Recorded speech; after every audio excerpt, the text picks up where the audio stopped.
In the game called Dragon Slayer Academy, players progress through the academy. After graduation, they are tasked with subjugating various monsters and bosses. As a veteran of this game, our protagonist became the strongest support in the rankings. A horde of monsters rushes toward our group of heroes. The monster charges forward with its mouth wide open. Then the hero Lee Sel positions himself to attack the crowd of enemies. And we are shown another heroine, exterminating part of the horde.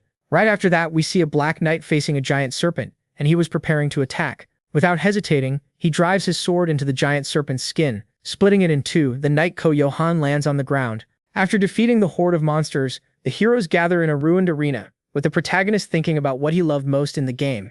Going deeper into the tomb, he says that he found a magic stone. With the stone in hand, the protagonist reflects on the hero creation system. While offering a magic stone to an NPC, he thinks that with the hero creation system, he can develop a hero's story so that they become S rank. The NPC then gently grasps the stone, which soon merges with her body, thus becoming a vampire queen, making her his 1000th character to become an S-rank adventurer. Back in real life, he yawns while reflecting on what he should do now. Taking off his headphones, he says there is nothing left to do. He reflects that he has already reached S-rank in every class and maybe he should try creating other accounts to start over from scratch.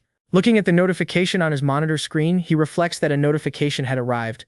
Then he realizes, his eyes shining, that there is some very interesting news. Receiving a new mission. The protagonist states that he had never heard of such a mission before. Then he sees that the mission difficulty is EX rank and that its objective is to prevent the destruction of the world. While thinking about the mission's new difficulty, he thinks that EX rank heroes might also exist, since the highest he had ever seen was S rank. Excited by the novelty, he frantically clicks his mouse, thinking that he would never miss this additional content in his life. And then the notification appears, informing him that the mission is finally about to begin.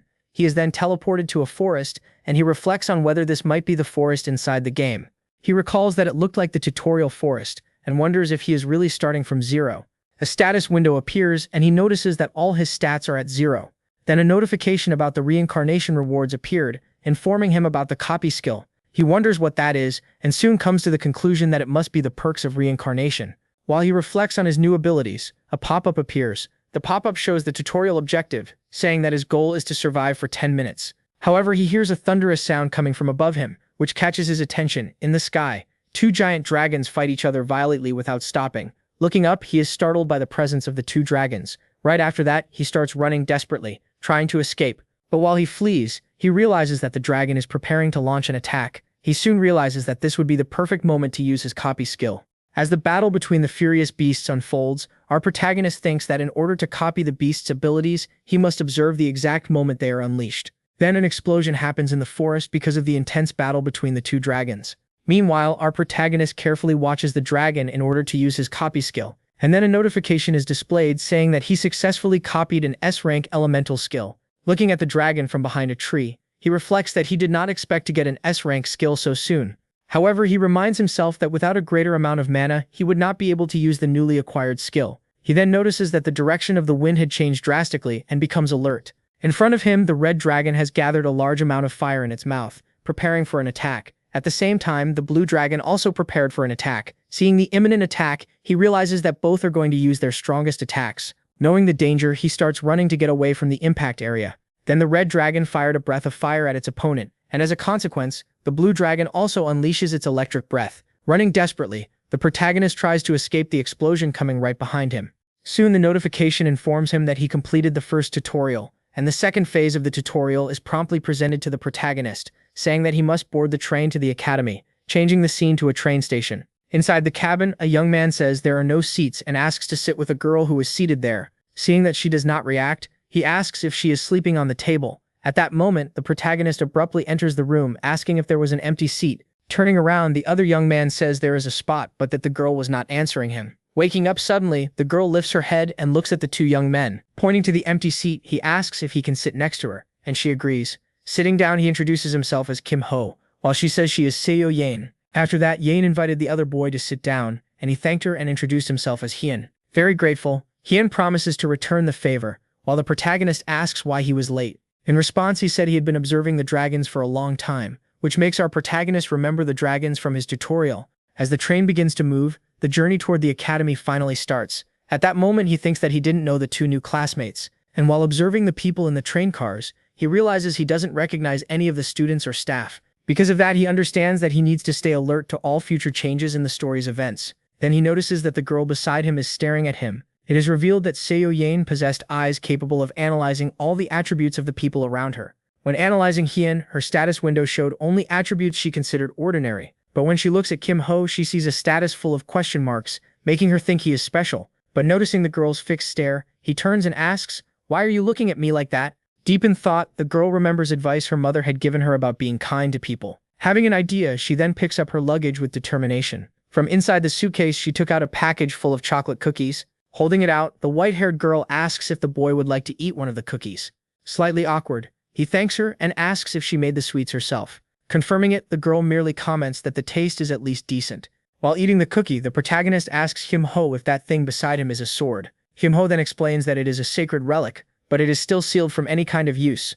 Pulling out another weapon, he says that his current battle companion is an ordinary iron sword. Enthusiastically, Kim Ho asks whether it wouldn't be better to use a sword made of a more durable material. Suddenly, another student appears in the compartment, asking everyone present for permission to enter. Seeing that the boy had no intention of sitting down, Kim Ho asked the reason for his visit. Showing a flyer, he said he had come to promote his fundraising service for the academy. At that, our protagonist asks whether his service includes breaking school rules, and whether he had been chased by committee members. Looking outside, the newcomer says that maybe he had been too obvious, while our protagonist says that he seemed anxious. Meanwhile, the door slowly begins to open, revealing a new arrival. Seeing who had just entered the place, the brown-haired young man is startled. In the hallway, the disciplinary committee appears and says they know all about the brown-haired young man's scheme. Meanwhile, our protagonist thinks about the committee's early arrival in the game's story. We are told that the committee is the one that receives reports about rules that have been broken, and that they are responsible for applying the proper punishment to whoever violated them. Holding out her hand, the leader insists that the boy hand over what he shouldn't have. At that, the boy asks why the committee is chasing him, but he ends up being subdued in the middle of his sentence. With her hand charged, the girl reveals herself as a lightning attribute mage. Holding a cookie, Kim Ho sees a chance to copy a skill. At that moment, Kim Ho lets the cookie fall to the floor while the young scammer explains that he is not involved in any kind of scam. Putting on her gloves, she warns that since he won't surrender so easily, he will have to be punished. Then she snaps her fingers, preparing her next skill. Then the committee leader fired a bird-shaped attack, threatening to hit the boy. Trying to defend himself from the blow, he puts his hands in front of his face. Kim then reaches out his hand, trying to intervene in all the commotion. In doing so, he ends up intervening in the attack. Grabbing the bird of electricity with his hands, surprised, she asked whether the scammer had an accomplice. Stepping 1 foot out of the cabin, someone says he is not an accomplice. It was Kim, who says that he had only dropped his cookie and would like to pick it back up. Confused, the girl processes this whole story. Then the committee leader's assistant tells Kim Ho to stop this nonsense and step away from there. Hyun suggests that the committee members be more careful, and that if he plans to start a fight, he will not back down. A heavy atmosphere then fills the place, all because of a cookie. To resolve the situation, the girl offers a dessert coupon. And then she turns to the scammer, preparing to apply his punishment. Meanwhile, Kim Ho reflects that his newly acquired skill will be very useful in his hands. Holding a wig, she explains that the boy stole it from a staff member. As she leaves, the committee leader advises him to stay away from Shin. Soon the entire committee group leaves that train car. Hyun asks if those students are from the disciplinary committee, and Shin confirms it, saying that they are the academy's elite. Then Shin introduces the leader as the granddaughter of the Lord of Thunder, from the Song family. And then he introduces all the members of the disciplinary committee, all of them being from important families. Waving, he says goodbye and leaves. When asked why he threw the cookie, the MC replies that he was just curious about the mage. Then he asks what the boy knew about the mage's abilities, leaving him thoughtful. The boy comments that from what he had seen, the mage was focusing more on control than damage. Kim says he was half right, and imitating the mage's magic. Comments that the skill was called Hummingbird because it resembled a bird's flight, and that its flight performance depended on how good its caster was. He also comments that if the girl were a good caster, she would have changed its route when she threw the cookie. Even so, the bird flew to his hand, which he says was caused by her lack of combat experience. The boy comments that he didn't know a spell could reveal so much, while Kim thinks that wasn't all, because the girl used an E-rank skill with D-rank power, so she either had great talent or a lot of mana. Horan comments that it must be fate for them to meet, but the boy says that was going too far. Then the boy says he was being too kind, and that Kim could count on him for anything. In that case, Kim asks him to follow him. Pulling away a cloth, he reveals an old slot machine, and explains that this train used to be for tourism, and that this was the casino. While inserting the coin, Horan asks if it isn't broken, and Kim replies that it probably is, but the machine makes a strange noise, and they conclude that it really was, until the machine stops on a secret event, and pulling the lever, Kim thinks that this was a mandatory choice. Then a bottle drops out of the machine. Frustrated, he thinks he wasn't expecting that. At that moment, the boy asks why Kim came along, and he explains that it was because it was against the rules. So Hyun asks if he was there just as a guard, which the boy confirms. Then Han Somin appears there with an absurd aura, asking what they were doing there. The protagonist asks if Hyun could buy him some time, which the boy confirms, and the girl comments that helping someone who was breaking the rules would also bring punishment to Hyun. In that case, Hyun declares that he would take responsibility. Raising his sword, he comments that he had heard she was trained by the Empress, and asks for a duel. Advancing on the boy with her sword, she says that was fine. The swords collide, and with some difficulty, Hyun reflects, making the girl step back. She imbues her sword with magic, then charges at the boy, their swords clashing against each other. At that moment, Kim extends his hand toward Hyun, deciding to use his skill to amplify his power. With his power increased, Hyun-woo is surprised by the new strength he received. Now strengthened, he manages to fight the committee girl on equal footing. While the fight continues, Kim-ho watches the remaining time on his buff. Back at the machine, he plays again while explaining his strategy. He reveals that this machine has a guaranteed reward system. After a number of tries, after 5 times, we see that the machine kept dropping useless prizes. Holding the last coin, he prepares for the most important play of all. On his 6th try, the machine finally reaches the grand prize. As a result, he ends up receiving a black ice crystal. In the middle of the fight, the girl leaps for a final attack against her opponent. Looking back, Kim calmly watches an attack coming toward him. With the buff almost over, Hyun defends the final attack with difficulty. Having already seen enough, he swallows the crystal he just won. At that moment, a warning appears, alerting him to the freezing effect. Feeling sick, the protagonist brings a hand to his throat. The effect keeps intensifying for a long time. Suddenly, he stands up, saying he's fine and leaving everyone confused. Switching to the cabin, he explains that the item is like a magic potion. For beginners, the crystal is a poison that turns the person into ice. But with his resistance, he manages to nullify the effect and absorb all the energy. Hyun asks if the girl was convinced, which she denies. The boy thanks him for the item and also for the chance to fight. Asking to see the technique again, he has his request denied by the boy, who explains that a strong technique would have restrictions. While the girl from earlier was waking up on the train, our protagonist comments that they were arriving. Finally, the train was approaching the island where Dragon Slayer Academy is located. Telling the story, a text explains that the place used to be a lawless land. Then a hero appeared and defeated all the criminals, conquering the dungeons there. After everything, he built a city and founded the famous academy there. Already at the school gates, a student guides the freshmen on which way to go. Walking through the courtyard, a girl warns them not to follow the upperclassmen there. At that moment, a small tiger jumps onto a female student's shoulder, causing a bit of confusion. As they walk, the group is stopped by someone who calls their attention. They see that it was the committee leader, who asked them to follow her. Leading the group, she guides them to the door of the disciplinary committee office. Now alone, he waits seated inside the room of truth to be interrogated. Analyzing the result, the upperclassman says there doesn't seem to be anything wrong. Believing the story, he says the item wasn't prohibited after all. In front of him, the committee chief, Oh Se-hoon, explains the rules regarding disobedience. Since no one was hurt, he decides not to apply any penalty this time. After the conversation, the upperclassman notices that his colleague still seems quite dissatisfied. Analyzing the facts, she says the boy's actions still seem very suspicious. After all, he had taken something that would probably kill him without a second thought. Angrily, she suggests using a magnifying glass to investigate the abilities he has. Questioning the idea, the chief asks what they would do if they found nothing. Without an answer, she bows and apologizes for her rash behavior. Advising the girl, he tells her to hurry up and go to the ceremony. At the venue, Kim finds his friends and thanks them for saving him a spot. The third part of the tutorial is completed, and the protagonist thinks he had recovered the money he used on the machine. On stage, a man in casual clothes appears to begin his welcome speech. Seeing him, one of the students comments that he doesn't seem like someone very important. However, the principal is a retired hero with immense power. Commenting on the principal, a student says that was already the 5th rejection. On stage, the principal clears his throat and begins welcoming the freshmen. Explaining the academy's purpose, he says the place trains dragon slayers, and he says the founder insisted on the word slay for a special reason. During the principal's long speech, Kim-ho simply watches the situation attentively. Meanwhile, the speech continues, and some students are moved by his words.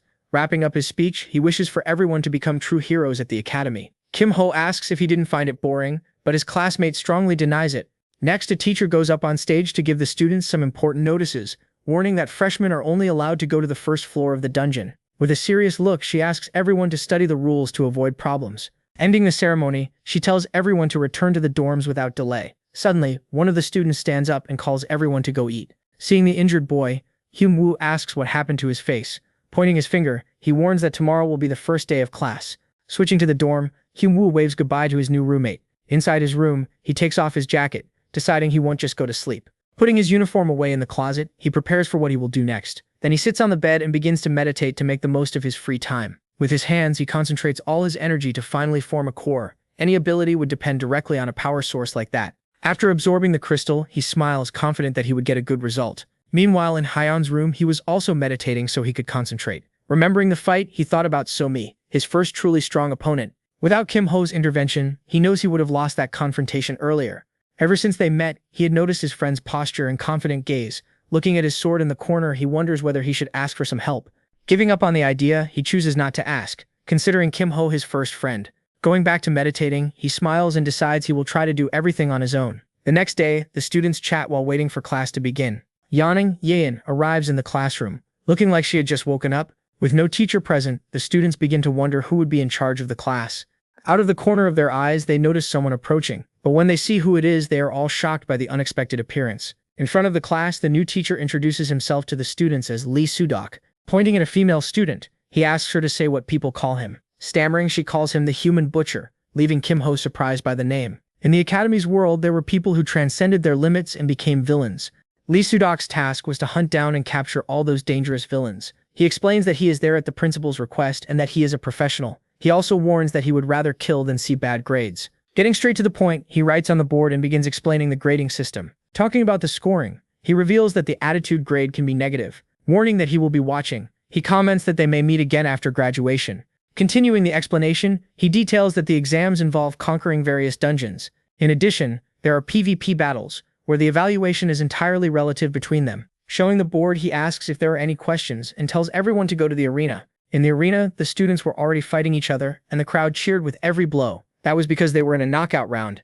Since it was a battle of endurance, the rule says the fight only ends with exhaustion, and with a 5-minute limit, the match could end in a draw or a victory. Curious, Hyunwoo asks what would happen in the case of a draw, and Kim explains that in that case, the battle would be worth 0 points. Then the system window appears with the mission of getting a good result on the exam. Seeing that, the boy gets the idea of using the exam to analyze the other students. Because there were several strong people there, he could mark potential candidates or find abilities worth copying. Then our boy's turn comes and Kim is taken to the arena. Looking ahead, he notices that his opponent was from the Ruby Tower, which specializes in fire magic. Mockingly, the boy smiles, thinking it would be a shame to end that so quickly. To boost her reputation, she thinks she needs to defeat a renowned opponent, but she didn't know that boy. At that moment, she notices that his weapon is a very weak and simple staff. Because of that, she deduces that he must be an earth mage focused on defense. After the countdown, the fight begins, and she prepares her first attack. Without wasting any time, she decides to end it all using her combustion ability. The audience is impressed by the display of power. However, the result of the attack leaves the girl completely shocked by the scene. Because, to the girl's surprise, the scoreboard showed that Kim had completely withstood her attack. As the smoke faded away, our protagonist appeared. Staring at each other, the scoreboard shows that both of them still have their health intact.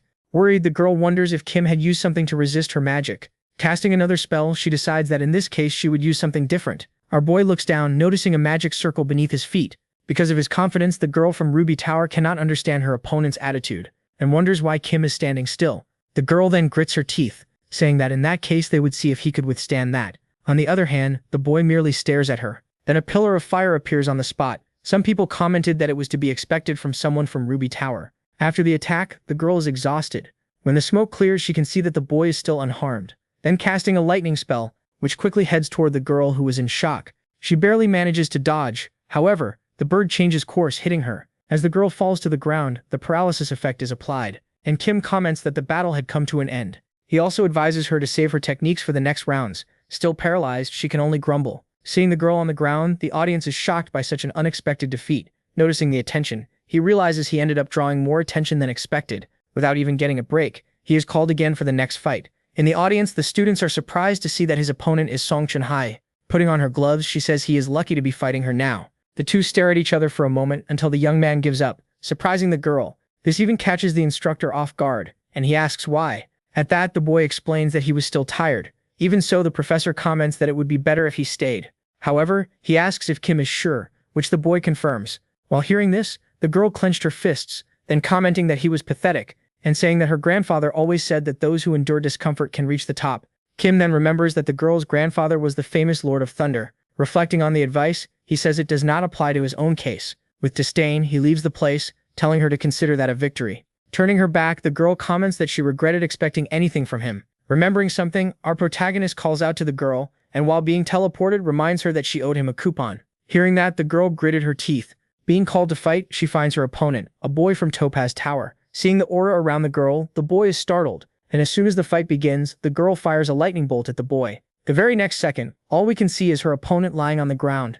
Watching the scene, Shine and Kim comment that it was a disaster. In that case, Shine says that the boy had done the right thing by giving up. At that moment, the woman looks in Kim's direction irritably. Looking to the side, Shine asks if the boy had seen that look. Smiling faintly, our protagonist thinks that this was great for his plans. Around the stands, other students begin saying that Kim's victory was just luck. Having gotten the evaluation he wanted, he simply smiles at the result of his plan. Next, the narrator announces that the next fight would be Seo Yin's. Seeing that the girl was a gunner, Shin says it was unexpected, and Kim comments that he did not know either. In the arena, Chunhai was getting ready for the fight. Smiling, our protagonist comments that they would have to wait and see, and Shin says it would be hard for her to lose. In that case, Kim asks if he would like to bet 5 silver. Smiling, the boy says it was a deal. In the arena, the two stared at each other, and when the fight begins, Yeon fires at the girl, who in turn simply raises her arm, thus stopping the wind bullets with her electric magic. Shin is surprised by the block, but Kim already knew that could happen. Casting her magic, she summons giant birds to attack her opponent. The shooter manages to dodge the birds, avoiding being hit by them. Dodging brilliantly, she prepares to counter the enemy's attack. With a movement of her hands, the mage redirects the bird's path, making them graze the shooter, thus paralyzing Yin. Watching the scene, the student comments that the fight would end with the next attack. From afar, the mage positions herself to secure victory in that direct confrontation. Then the shooter pulls a grenade from her pockets and throws it at the mage. The item spun, spreading smoke across the field. Kim is surprised, and Shin comments that it was a great strategy. With her vision blocked, Hai tried to get her bearings in the middle of the smoke. When something moves quickly, hitting her from behind, the girl is barely saved by a barrier. Noticing Yen's approach, the mage thinks that things were getting dangerous. Seeing the cloak the shooter was wearing, Shin comments that she must be rich. Meanwhile, Yeon positioned herself in the middle of the field, firing a shot beside Hai's face. The battle remained even, with 2 minutes left. After the shot, Yeon quickly disappears into the smoke. Looking around, Hai thinks she wouldn't be able to keep up that pace.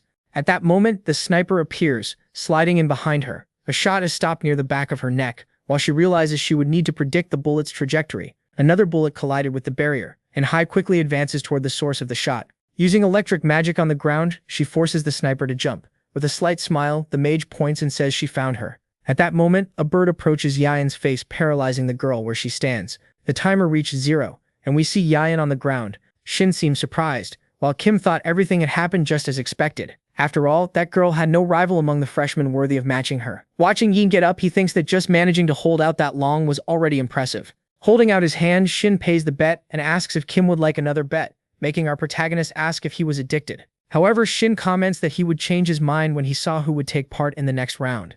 Because Hyen's opponent would be Jo Byuk, the first king's disciple. The two took their positions in the arena, and when asked, Kim says the king's disciple would probably win. In that case, Shin says he would bet on the other side, saying the guy was being cruel to his friend. But Kim comments that he never said Hyen would actually lose. The boy asks what he meant by that, and our protagonist, sighing, says he'll see. Looking at the stands, Hyen notices that Kim was watching his match, getting ready to draw his sword. He thinks he wants to show Kim his best. Byuk asks why the boy hasn't drawn the sword on his back. However, Hyen says it still wasn't time, which the man says is a shame, because even so, he wouldn't hold back. Determined, Hyen says he should come at him with everything. As soon as the battle begins, the man charges forward. The boy makes a few slashes, but Byuk dodges them without difficulty, counter-attacking with his fist charged with yellow energy. Hyen tries to block the attack with his sword, and ends up being pushed back. As he was being carried by the impact, he thought that basic attacks apparently wouldn't work. Without wasting time, Byuk advances, and taking his stance, Hyen was determined to end it with a technique. The two rush at each other, ready to attack. After the clash, Hyen's sword ends up breaking. In that case, the boy declares that he has lost. While touching an injury on his shoulder, Byuk reveals that he is looking forward to the next match. From above, Kim watched everything, thinking that as expected, the iron sword didn't hold up. He realizes that just as he imagined, the boy used swords as if they were consumables. Surprised, Shin asks how he had predicted that. Touching his shoulder, Kim comments that he talks too much, and holding out his hand, asks for the money, which the boy in turn reveals he doesn't have. Kim says the payment didn't have to be money, so the boy excitedly asks what he needed, pointing to Shin's little notebook of information. Our protagonist says he only wants the information he has. After being dismissed, the students were in the field. Shin was asking questions while eating, and Kim tells him to finish eating first. After finishing, he asks what our protagonist needed, so Kim asks him about the talents of the major factions. At that moment, it is explained to us that besides official groups like the Committee, there were 4 major factions: the Muriam Alliance, the Federation Guild, the Magic Tower Society, and the Order of Knights. Within those alliances were great prospects, such as Mo Yongjun of the Muriam Alliance, Yen Hihua and the Magic Tower Society. As for the Guild Union, there is the Druid who walks around with a cat on her shoulder, Park Nari, and one more talent who doesn't stand out because they are hiding their abilities.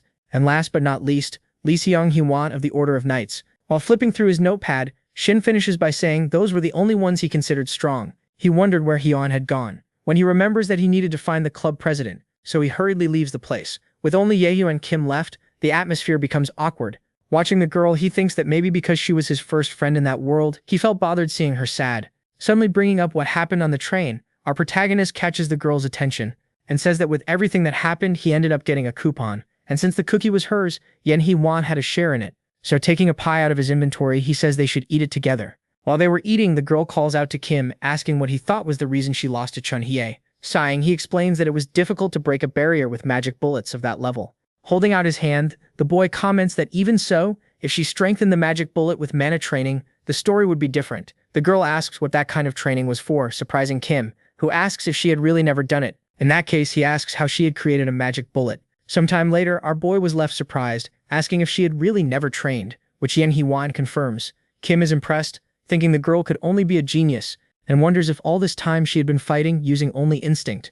Smiling, the boy comments that he could help her if she wanted, and Yen Hee-wan agrees. Excited, he comments that once she trained her mana and learned new skills, things would become easier. In the dungeon wing, the dean said that since everyone was there, he would begin explaining the test. He says the dungeon will have 2 special rules. The first rule was to get the highest score possible within the time limit. The second was that everyone would have their equipment and abilities fixed at F rank, warning them of the danger. He says that even their cores would drop in level. After the explanation, most of the students collapse to the ground, feeling very sick. Disappointed, the professor merely watches the scene, thinking they were all weak. Looking at the scores, he realizes that only a few students did well on the test. Calling the next ones, he prepares to announce the names of Kim Ho and Seo Yeon, advising the girl. He says it would be better for her to use a rifle on the exam. Behind the two of them, Hai grumbled that Kim was not even a shooter to be giving advice. Entering the portal, Kim waves and says he will see her later. With his stats being adjusted, he finally enters the dungeon's test zone. While Kim thought it was time to relax, something appeared near him. Looking at his screen, he checks his current status to see how strong he is. As the timer begins, a mud goblin appears in front of him, ready to attack. The monster charges and is met by the tip of the staff, nearly losing its teeth. From the blow, the goblin ends up dropping its dagger. Kim thinks that even if they were random, there were some fixed appearance patterns. Noticing a pattern, he grabs the goblin's dagger and throws it at a goblin that was appearing nearby. The dagger ends up hitting the monster right in the eye. Seeing the fallen orc's axe, he says he does not need his staff. With the new weapons, he comments that he can borrow them from the monsters he defeats. Faced with more monsters, he gets ready to start earning points for real. After that, several screams could be heard in the forest. Seeing 2 more trolls appear, he stops and decides not to save his recording. Deleting the replay, he knows the recording could cause some misunderstandings later. Seeing that he had gotten 683 points in just 3 minutes, Kim realizes he had overdone it, and he thinks that since he had already gotten enough for the mission, getting more would only draw unnecessary attention. So he leaves the portal and at the same time spots Yellen, who was coming out of the dungeon shaken. When asked how the dungeon was, the girl says it was hell. From afar, the professor comments that he did not even last 10 minutes in the test. Disdaining his determination, he wonders how he expects to hunt dragons like that. Seeing the score, the professor is shocked to see that he came out so early. Suspicious of the result, he decides he needs to check the situation again up close. Calling the next one, he tells Hyeon to enter the portal and begin his test. Analyzing the scoreboard, he notices that the top ranks are occupied by the well-known students. Given their level, he wonders whether Hyeon will have any chance of competing. With a calm expression, he simply waits to see the result of the fight. Suddenly, Horian appears in first place, with more than 1,000 points on the test. Surprised by the result, the other students begin commenting on his achievement. Coming out of the portal, he is congratulated by Kim Ho for his good performance on the test. Thanking him for the help, he says he managed it because of the rest he got beforehand. From afar, other students begin criticizing Horian for giving up on the fight. Irritated by the comments, he turns to respond, but his friend holds him back. Winking, Kim Ho tells him to let it go, because everything was fine. He understands and decides not to get involved in any more fights. Looking at the scoreboard, he asks if the exam is already over, but Kim Ho says no. Then, seeing a portal, Kim realizes that the last participant still had not come out. Inside the dungeon, the mage fights against a horde of goblins to score points. Suddenly, she turns around, sensing a strange presence right behind her. Realizing her power had dropped, she notices the monsters had become a little slower. At that moment, she remembers the advice Kim Ho gave her earlier. Clenching her fist, she realizes she needs to focus her mana to strike hard. Using the enchantment, she lands a powerful blow, defeating the goblin in front of her. Upon leaving the portal, she shows her score and joins the group again. Seeing that she ranked ahead of them, she feels embarrassed, because she did not score that many points. With the exams over, the professor announces that the results will come out tomorrow. Dismissing everyone, he bends down to pick something up from the floor. Going to another room, the professor enters the academy director's office. Reaching the desk, he asks to see the student's dungeon replay. Not caring about the reason, he insists that they show him the recording immediately. Seeing that nothing is saved, the staff member says viewing it is impossible. Then he asks to see the entry log so he can confirm something.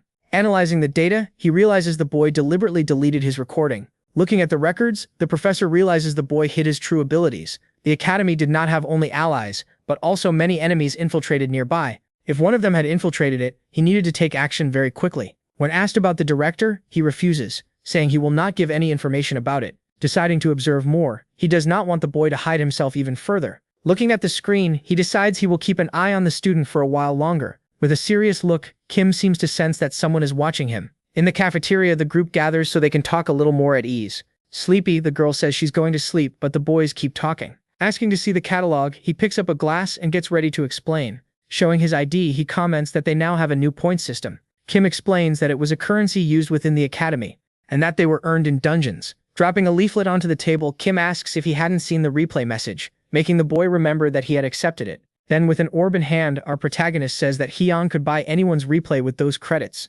Watching the recording, Hyun is impressed and Kim confirms that it really was Summon's dungeon replay.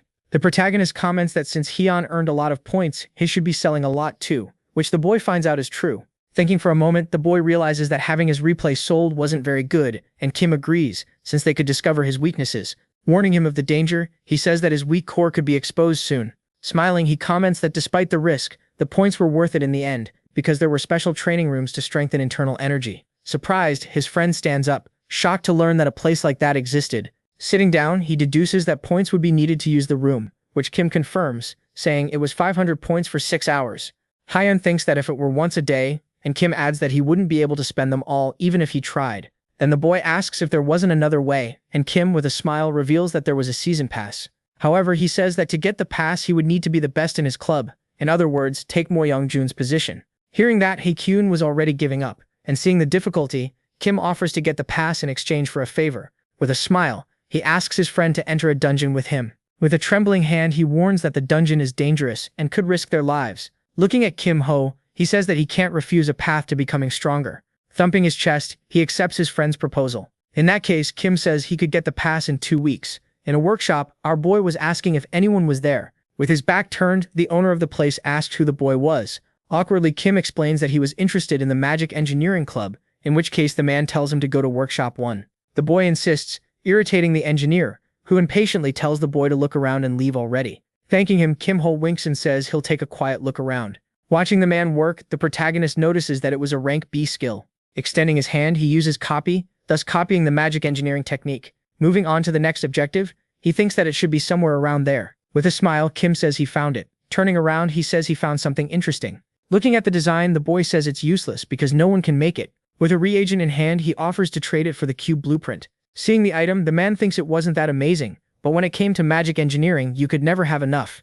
Taking the item, the engineer says he would accept. However, the boy couldn't tell anyone. Leaving the room, Kim watched the engineer celebrate getting rid of something he thought was trash. Looking at the blueprint, a mission appears, revealing that item's potential. Even with the mission, he considers that completing the task would be a lot of work. Even so, the final reward was the Cube of Life, an S-rank item. The boy enters a room that emanated a bluish aura.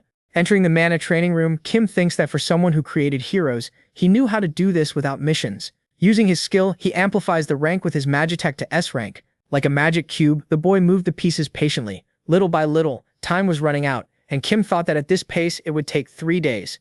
Time runs out, and he comments that just as he expected, 1 minute was far too little. Since he wouldn't be able to manipulate the cube with his engineering level reduced, he decides to refine his core through meditation. With the cooldown reset, the boy opens his eyes, ready to manipulate the cube again. He then uses amplification, raising the rank of his engineering skill to S. As he moved the pieces, Kim thought that he needed to finish that before Friday, because a certain event would happen. Noticing that dawn had already broken, he comments that it was time to go. Upon arriving in the room, Kim comments that his friend had arrived early, and the girl reveals that she woke up earlier. Suddenly the girl touches him, getting his attention, thus offering cookies, which leaves the boy excited. Finding a cookie that looked like a dinosaur, Kim comments that it was incredible. At that moment, Hyun arrives at the place, and Kim asks him how it went in the training room. Excited, the boy replies that he felt his strength grow quickly, and that currently he could break a wall with his fists. In that case, Kim comments that he would get the pass as quickly as possible. That's when the teacher enters the room, asking everyone to sit down. Making an announcement, the teacher says that from that day on, the battles would be held in the arena, and that the time limit had been extended to 10 minutes. Looking like a dead fish, the teacher also reveals that everyone in the first year needed to complete 3 battles, otherwise their score would be reduced. With a sly smile, our protagonist thought that the time had finally come, and that he would surely win that battle. Looking at her window, Kim seemed pleased. It showed the subquest to complete 3 PvP matches before midnight. Arriving at Hyun, Kim says they needed to go to the arena, saying that the replays from the first few days would be the best-selling ones. At that moment, Yang pulls on his sleeve, and in an adorable voice says she had the whole day free. Everyone in the room is shocked, and our protagonist starts breaking out in a cold sweat, wondering what she meant by that. A little nervous, he asks if the girl was talking about the training he had promised, which Yang confirms. Everyone finally understands, and Kim says that in that case he would see her later. Later at the arena, as soon as he enters, Kim ends up being recognized. And when they ask who he was, a young man carrying a longsword says he was the coward who gave up against Miss Song. Hearing that, Hyun gets furious and asks how they could talk about someone like that right in front of him. At that moment, the protagonist pulls him back, and with a smile, the rascal asks how the guys did on the exam, mentioning that he got 300. With a scornful smile, the red-haired man gets irritated upon learning that he tied with a coward. From afar, a girl shouts at the guy, saying that he's not on the same level as him. Remembering the guy, our protagonist asks if he wasn't the one who got struck by lightning and lost. That only irritates the man even more, who says it was only luck that they had the same score. Pointing his sword at Kim, the man declares that he would show him the abyss between them. Then the duel begins, with the two facing each other. With his spear in hand, the young man says he would finish Kim in a single blow. While summoning his staff, our protagonist agrees, saying they would end this quickly. The fight begins with the red-haired man charging in for a thrust. With the spear just about to hit him, Kim merely smiles, and casting paralysis on the man, he comments that you'd have to be really stupid to fall for the same trick twice. Then, raising his staff, he apologizes, saying he wouldn't finish it as cleanly as Chunny did. Telling him to wait, the young man is unable to avoid the attack coming his way. The scene then cuts, and all we can see is the man lying on the ground, like a good loser. He comments that he only lost because his guard was down. In that case, Kim says they could go again if he wanted. Once again, the battle begins, and with the redhead on the ground again, Kim asks if he hadn't learned anything. Looking so swollen he resembled Jigsaw, the young man asks to go again, but the protagonist refuses, saying he's tired. Looking at the mission, he sees that he has already completed 2 of the 3 fights he needed. Advising the young man, he says he can teach him if he really insists. But being the rascal he always is, he comments that there was a fee. The boy then hands over a pill from his family, which Kim says isn't bad at all. Receiving the item, our protagonist asks for the fight to be kept secret, and putting the box away, he says he'll keep him company until he's satisfied. After another defeat, Kim asks if the boy is satisfied yet. When on his knees, the young man apologizes for his rudeness and for how he acted earlier. Admitting his mistake, he says he misjudged him, and that he isn't a coward. Turning his back, Kim Ho says he should keep treating him like a coward. Without asking for details, the young man comments that he can't be the only one to be fooled. Meeting up with his friend, he asks how Hyun's fight went. Excited, he says he's going to his 3rd fight before leaving. Sitting across from each other, they prepare for the intensive course. Kim says they should start with a magic bullet and is impressed when he sees Yekun's skill. Then he says he would teach her about mana distribution in her bullets. In another fight, the girl gets ready to shoot at her next opponent. Using the environment, her opponent hides to try a surprise ambush. But with her sharp eye, Yekun notices the flow of mana, thus finding him. Even so, the boy remains confident, thinking the shooter wouldn't be able to pierce his barrier. At that moment, a shot grazes past, cutting his face. He is shocked to realize that the shot went through it. With a smile, the girl points her gun, preparing for the final shot. As he is hit, he screams, and the scoreboard declares Yekun the winner. During the night, one of the rooms had its light on.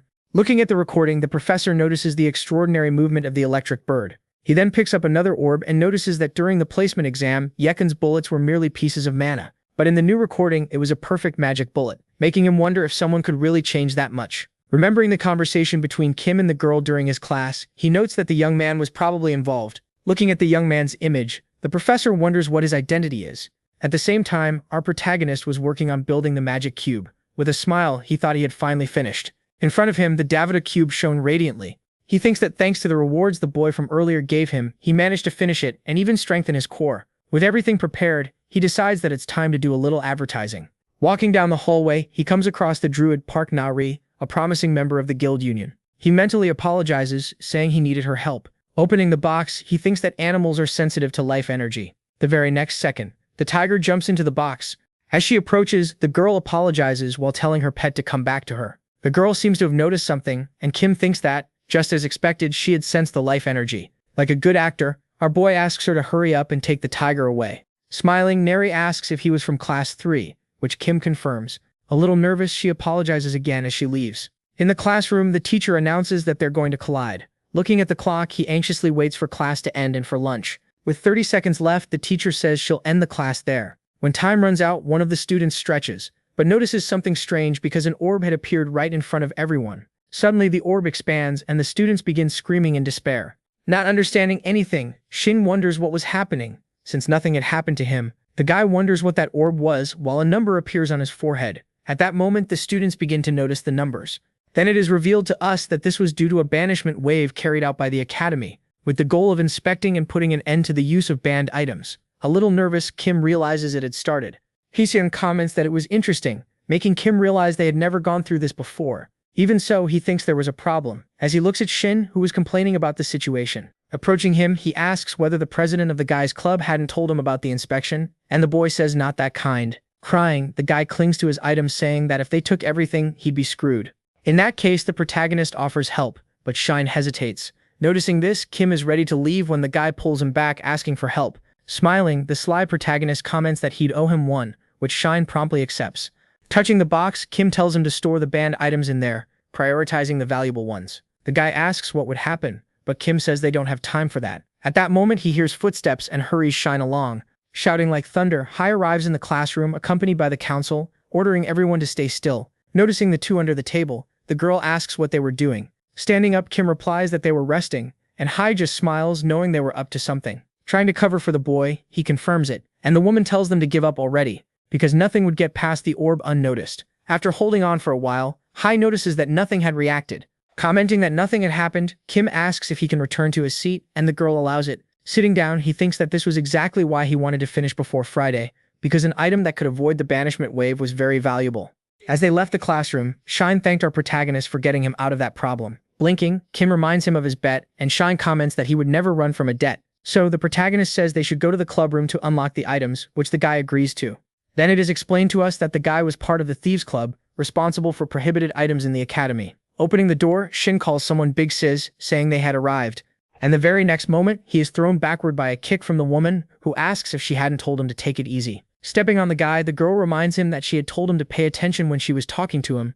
At that moment, Kim introduces himself, and the woman turns around saying she is the club president. Revealing that she knows what happened, she says she's curious about the item he had that was capable of getting past the wave. After taking a close look at the item, Dang Gai Young says she was convinced of its usefulness. Looking at the item like it was a treasure, she comments that something like that almost made her want to steal it for herself right then and there. But with a confident smile, Kim says she would get caught immediately, and he also adds that there was no way the leader of the thieves wouldn't know something like that. Relaxing into the armchair, the girl asks what he wanted, making the protagonist say that she was as sharp as ever.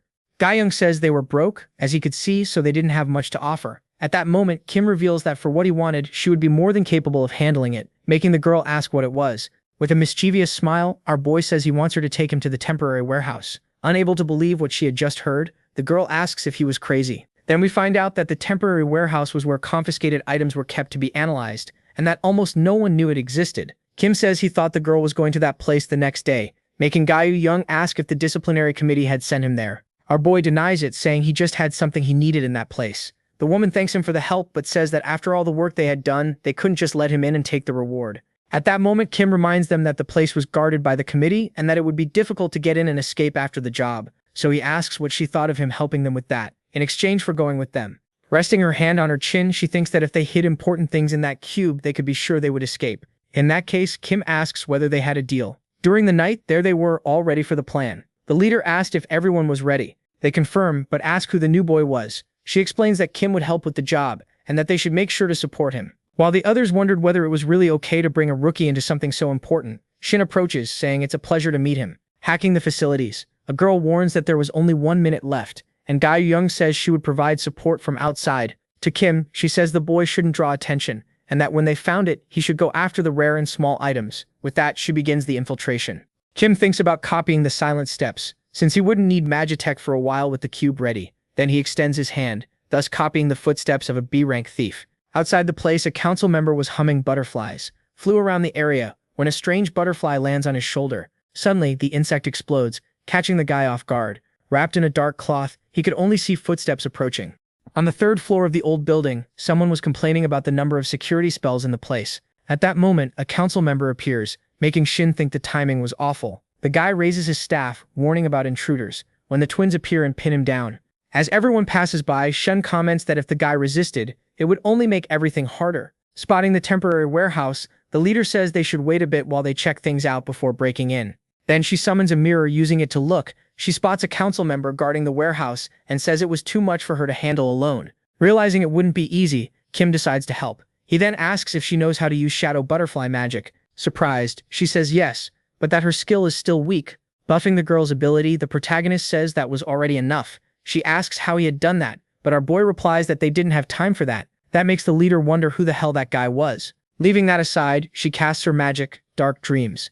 Surrounded by butterflies, the guard shouts as he notices the presence of an intruder. Swinging his axe, he slices a butterfly in half. Surrounded by the butterflies, he panics. The next moment, an explosion happens in the hallway. Seeing the result, a surprised Gauri thinks that firepower was A rank. Then she turns to Kim, saying they need to talk, but he says they need to finish the mission first. With the storage room door open, she tells everyone to grab the items quickly. With the cube in hand, our protagonist thinks it was time to go shopping. He then looks for the forbidden items, banned because of their side effects. Focused on the search, he picks up an item and thinks he could only use it thanks to his resistance. With enough items, he finishes his search for artifacts. Looking for skill books, he ends up finding something different. Finding a martial arts book, he thinks that since he had no combat skill, it was incredible. At that very moment, someone from the committee enters the room and sarcastically praises their dedication so late at night. Songjin Gai, president of the student council, comments that Gauri had outdone herself, considering she was starting the semester with quite a unique robbery. Dongjin Gauri asks what the student council president was doing there.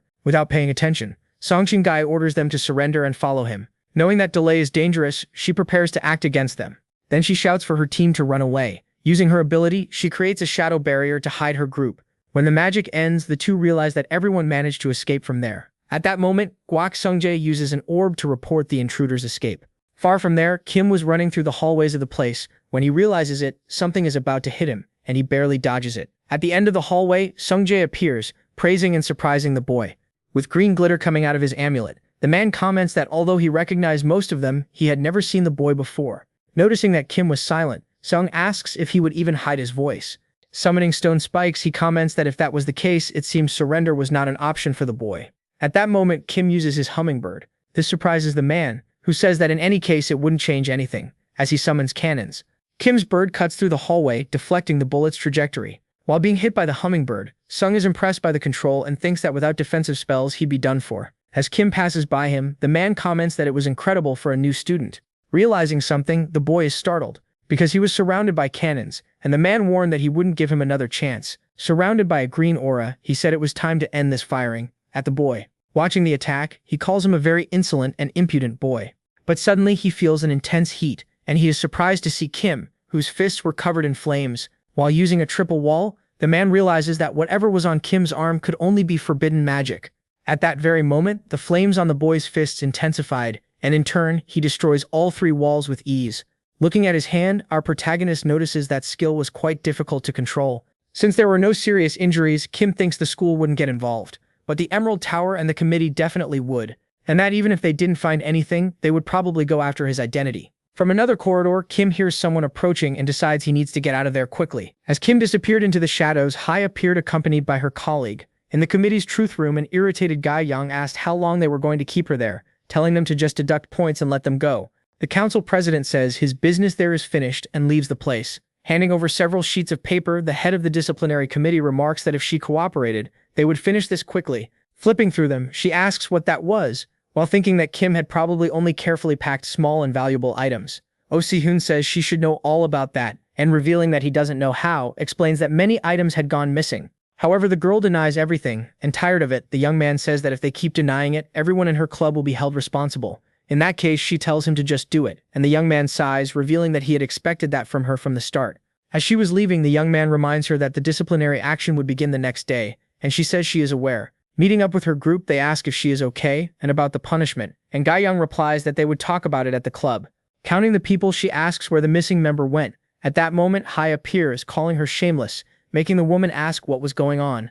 Angry, she reveals that a club member used a forbidden ability, and that because of it, Seung-jae was in the infirmary. Surprised, Ga-young comments that the newbie must have great skills to do that. Changing scenes. Someone knocks on the door asking if Kim is okay. Now inside the room, Ga-young examines the young man's fist, and seeing that it was fine, asks if he hadn't used the infernal fist. Smiling, Kim comments that he wouldn't use it without a plan, and the woman agrees, saying she was sure he had handled it. Changing the subject, she asks about the items, and our protagonist summons the box. Drooling at the sight of the items, the woman asks how they could be so beautiful. Dumping the items onto the table, Kim declares that this completed the deal, and just as he was about to leave, Ga-young asks him to wait, asking if he would like to join her club. Pointing at him with a sly little smile, she comments that she would take good care of him, making the boy ask if that was a recruitment offer. Saying that she had been watching him, Ga-young comments that the young man had all the traits of a thief, and Kim says that sounded more like an insult, and he says that in any case he would refuse the offer, leaving the girl irritated. At that moment, Kim asks if she wanted him because of the cube of life, and that if that was it, he would sell it to her, surprising the girl. Continuing, he reveals that he needed 4 season passes to the special practice room, making the girl ask if he wasn't asking too much. Then he explains that the real power was in the core and not in the concealment ability, leaving Ga-young curious about what he meant. In that case, Kim says he would show the item description, but before that he needed a favor, so the woman asks what it was. The protagonist asks her to pass a message to the leader of the Magic Engineering Club that a freshman completed a 10x10x10 cube. Reaching an agreement, he shows the description, frightening Ga-young with such massive stats. With her hand on her chin, she finally understands the price, and Kim says that in that case he was leaving. Before he could leave, the girl calls out to him, saying that even without the cube her offer still stood, which surprises the young man, and with a smile she asks Kim to give it some serious thought. Sighing, he says he would think about it. A few days later, Kim asked if Yuan's weekend had been good, which she confirmed even though she looked like a zombie. Noticing how tired she seemed, he asked if she was sure, while 2 people approached. Realizing he was being followed, the protagonist imagines those people were from the Emerald Tower or the Nature Club. The girl yawned, and Kim told her to go on ahead. Turning around, he says that something unexpected had come up and that he would catch up with her soon. Also noticing the followers, Ye-in agrees. Turning to the 2 of them, Kim asks why they were following him. Commenting that this sped things up, the man reveals that he is from the Emerald Tower and asks if that clarified the reason. His blue-haired companion explains more calmly that their leader wanted to see the boy and asks if he could come with them. Kim in turn says that he was not part of the Magic Tower and that if their leader wanted to see him, he should come to him. Putting on his gloves, the green-haired young man comments that some people only understand the message after taking a good hit. With an electric bird right in the young man's face, Kim said he completely agreed. In the next moment, all we see is the young man screaming in pain. The girl accompanying him is surprised to see her companion fall from just one hummingbird. With lightning around him, Kim says that if they wanted to fight, they should do it quickly, because he was in a hurry. Realizing that control over the bird was not normal, the girl apologizes for the disturbance and says that he could go on ahead because she would take that one back, making Kim comment that at least someone there knew when to stop. Holding her companion, she theorizes that the rumors about Kim being a weakling might not be true, but the green-haired young man says the boy just got lucky. At that moment, a greenish bullet hits the guy. When the girl starts wondering where the shots were coming from, she ends up getting hit too, and falls, wondering why she got dragged into this too. And so the 2 of them end up unconscious on the campus ground. Switching to the classroom, Kim asks why Ye-in arrived late if she left earlier. However, the teacher says the raid would be a timed attack, drawing the protagonist's attention. The teacher explains that they must destroy the totem within 5 minutes. At the end of class, Shin calls Hien to go on the duo raid, and the boy hesitates. Noticing that, Kim says the guy shouldn't worry about him, making Hien finally accept. As he was being pulled by the arm, Kim thinks that in the end his partner had already been decided. Hien, meanwhile, said that he should go with her. Elsewhere, the green-haired young man was being pressed against the wall by someone calling it humiliating. Irritated, a man says that the 2 siblings ruined his reputation together. He then questions how they lost to that academy's famous coward. With a gesture, he throws him to the floor, calling him a pathetic fool. Watching the scene, Ha Soo-yeon suggests that they meet the boy at least once. Agreeing with her, he says their prestige went down the drain. Warning that he will get revenge, he says he'll make the guy pay dearly. Crawling, the green-haired young man says he'll find a way to fix this, and the club leader questions whether he really thought he had the right to speak. Asking for another chance, the guy says that only happened because he had his guard down. Bok then warns that if he loses again, he'll be expelled from the tower, and asks if he really wants that chance. Confident, the boy confirms, saying he won't disappoint him. To make sure, the leader offers his golem, ordering him to crush the boy without fail. Switching to the dungeon, Kim Ho says it's just practice, no need to rush. Analyzing the mission, he realizes he needs to finish everything in just 1 minute. While fighting the goblins, he says the real problem is the duo dungeon. As they fight, he decides not to tell her the monster's patterns. Believing in her growth, he watches her learn on her own in practice mode. Continuing on, they find an elite goblin blocking the way. They fall back and analyze whether it was worth acting. Kim explains that they would earn 120 extra points if they defeated it, and the girl decides to try. Our protagonist fires an electric hummingbird toward the monster. With a few slashes, the monster breaks free from the magic, but Yahello appears right behind it, landing a shot right in its head, making the monster even angrier, so it grips its sword and charges at the kids. The goblin attempts a horizontal slash at Yahello, who calmly takes aim. Kim uses Amplify and launches an electric hummingbird, surrounding the monster. With the target in her sights, the girl fires. After defeating it, they receive a total of 649 points. Seeing that the girl cut down the time considerably, Kim comments that she could go even faster, which she agrees with. And bringing up earlier, she asks whether the guy could do the magic bullet tutorial again with her sometime. Sighing, our protagonist notes that Yiren was more competitive than she seemed, and that taking a hit from the boss hurt her pride. So Kim says they would stop there and go to the training center, and Yiren agrees. At the shooting range, Kim explains that she was going to learn the skill called ejection. He comments that until now she had been using magic bullets and weapons as tools, but she wasn't channeling them. With a bullet in hand, Kim tells her to imagine that her hand was a magic weapon, and then she should release it with a snap of her fingers. He explains that this was similar to forming a magic bullet, and asks if she wants to try with her hand first. The girl gets ready, and Kim tells her to focus on her fingertips. Then the projectile flies backward, making him wonder how that happened. Helping with her posture, he suggests that she try launching only raw mana. As he steps away, Kim tells her to keep practicing while he goes to get some things for dinner. Stopping the boy, she asks him to wait. Handing him a black card, she tells him to use that to pay. At a cafe, Kim was placing the order, while two familiar girls chatted cheerfully at a nearby table. Then the blue-haired girl from earlier waves calling out to Kim. Hai turns around wondering who it could be. Kim waves back, and realizing it was him, the girl snaps her spoon, wondering why it had to be him. Getting up from the table, she says she needs to confirm something, and asks him to wait. Near him, she asks for permission to take a look at his hand, saying it was like palm reading. She says she just wanted to check something. Kim says he never would have imagined that she liked that kind of thing. Showing his hand, he tells her to take a look. Seeing there was nothing, Hai asks to see the other one. After a while of this, Kim asks how long they were going to stay like that. Embarrassed, the girl turns away, and Kim asks her to wait, and pointing to his palm, asks if he had any luck in love. She then says that he was going to go through hard times. As she walks away angrily, Kim thinks they were probably still looking for the culprit from the temporary warehouse. The next day, Yiren and Kim ran toward the dungeons. With their weapons in hand, the girl fires, hitting a goblin in the chest and the other one in the face. Together, they launch a coordinated attack right toward the boss as it charged. As the monster's screams could be heard, the sword breaks, and so they clear the dungeon with a total of 728 points. Kim comments that all her effort had been worth it. Hearing that, the girl smiles. Sometime later, before entering the solo portals, Kim advises Yiren to try training mode a few times before going in. Our boy thinks she was ready, so he decides it was time to focus on his own missions. With his fists in flames, he declares that he would finish it quickly. He then concentrates and throws a punch that tears through the forest, heading towards several monsters. In the next moment, we see that everything in the area had turned to ashes.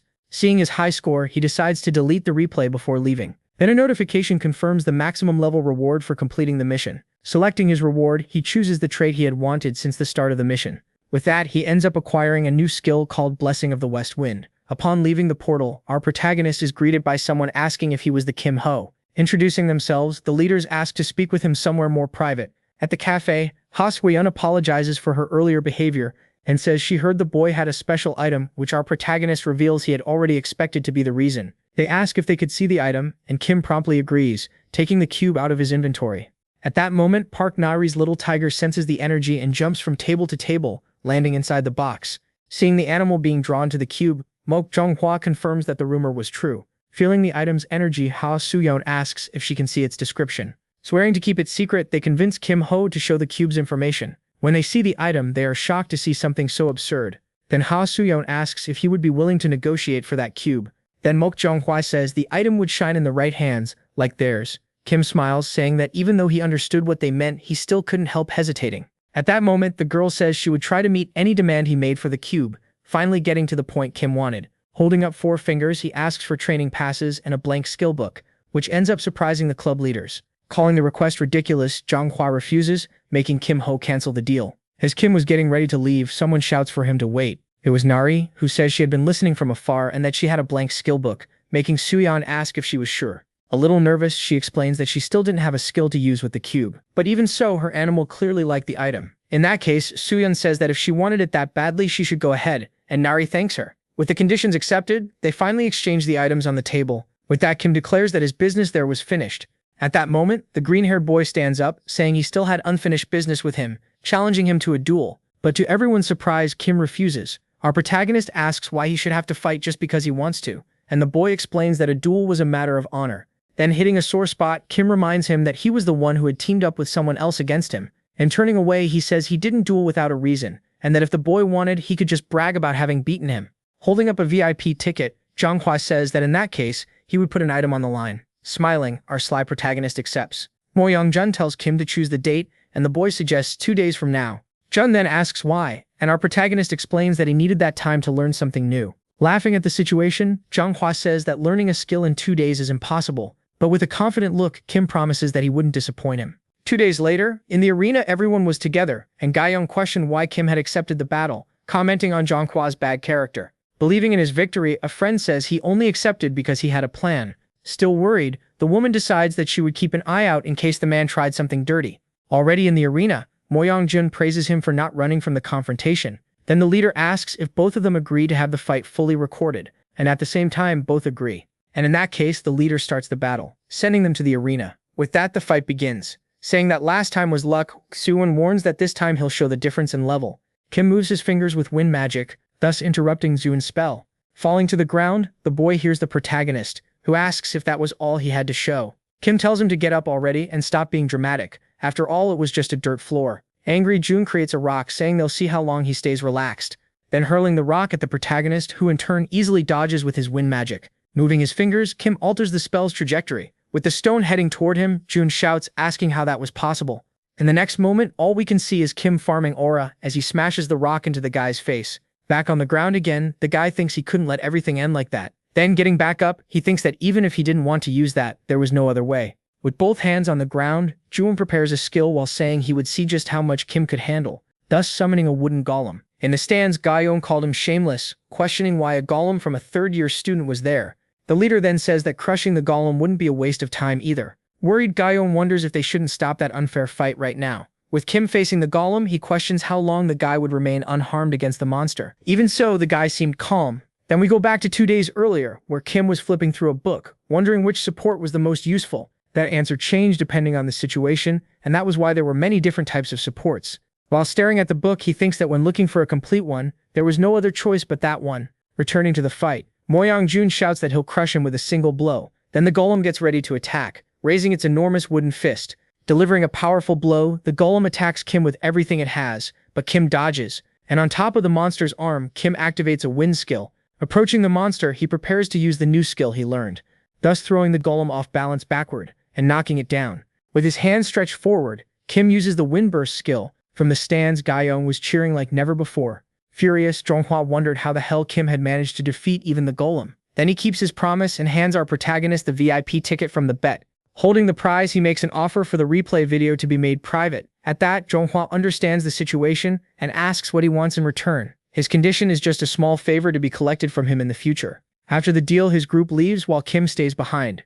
With this new skill, Kim notices that he now has an advantage for the upcoming battles. At that moment, his friends approach, congratulating him on the great victory in the arena, and the MC says it was a good time. Kim then hands Haeyeon the pass he had promised, and Haeyeon is surprised that he got it so quickly. Winking, he simply reminds him of the promise he made 2 weeks ago. Arriving suddenly, Ga-young accuses him of making another deal behind their backs.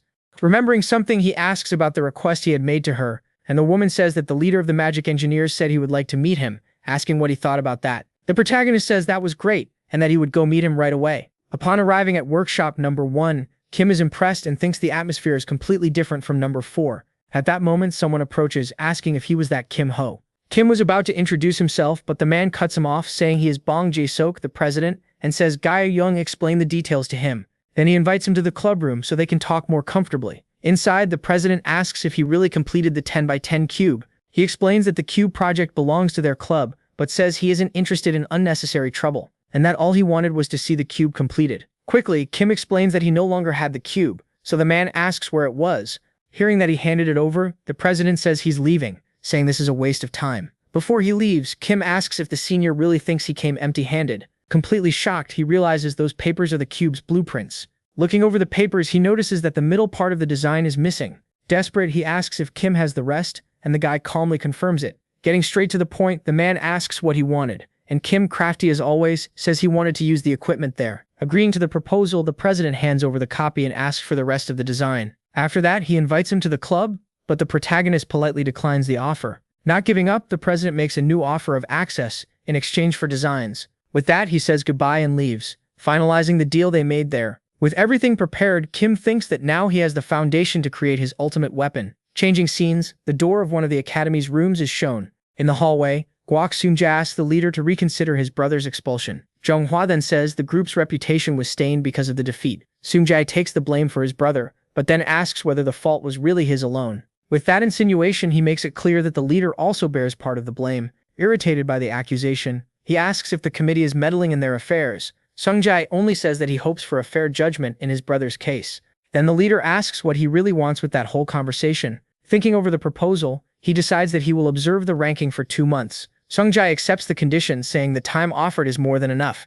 After the discussion, the leader turns around and leaves Seung-jae there alone. Standing in the hallway, he simply watches the other walk away in silence. Suddenly, the man turns around, calling out to Seung-jae, who was nearby listening to everything. The girl asks if he knew then, and Seung-jae reveals that he saw her in the stands earlier. Then he asks whether Kim could defeat her in a direct confrontation. A little nervous, the girl admits she doesn't really know. When asked about the boy's hands, she reveals they were completely intact, without a single mark. From that, he concludes it would be impossible to heal that quickly from that ability. Remembering the 2 appearances, he finally begins to suspect his true identity. With great conviction, he says that arrogant look couldn't belong to anyone else. Then he apologizes, saying she'll need to work even harder. With a determined look, she assures him that she will definitely uncover the truth. In the 3rd week, the rules of the new activity are revealed to all the students. Lee Soo-dok explains that the goal is to discover each duo's weaknesses. To make up for it, he announces that the academy will offer a mentoring program. Hyeon asks whether Kim had signed up for the mentoring, which the boy confirms, and explains that it's a great chance to learn from the academy's upperclassmen. Following his advice, Hyeon also decides to sign up for the program immediately. Then Kim asks whether Yeon would also participate, but she says she's sleepy. Worried about her, he wonders how he could convince her to take part in the event. Haeyeon then invites Kim to be his partner in that week's match. Holding our boy's arm, Yeon asks to join the 2 of them. To resolve the situation, Haeyeon suggests that each of them take 1 round, which Yeon accepts. Saying he needs to train, he says goodbye, and in response, Kim says he'll see them the next day. The next day, Hyeon arrived at the place, apologizing for being late, but Kim reveals he had also just arrived. Kim Ho then notices that his friend's demeanor has changed a lot since yesterday. With an orb in hand, the boy says he's excited for the match. Asking about the fight, he wants to know how yesterday's battle went. In a flashback, a massive explosion of fire engulfed the entire combat arena. Remembering the opponent, he knew it was the talented Hong Yanhua of the Ruby Tower. Then he points out that the result of the fight was worse than he had imagined. While watching from afar, Yeon's life was rapidly decreasing because of the fire.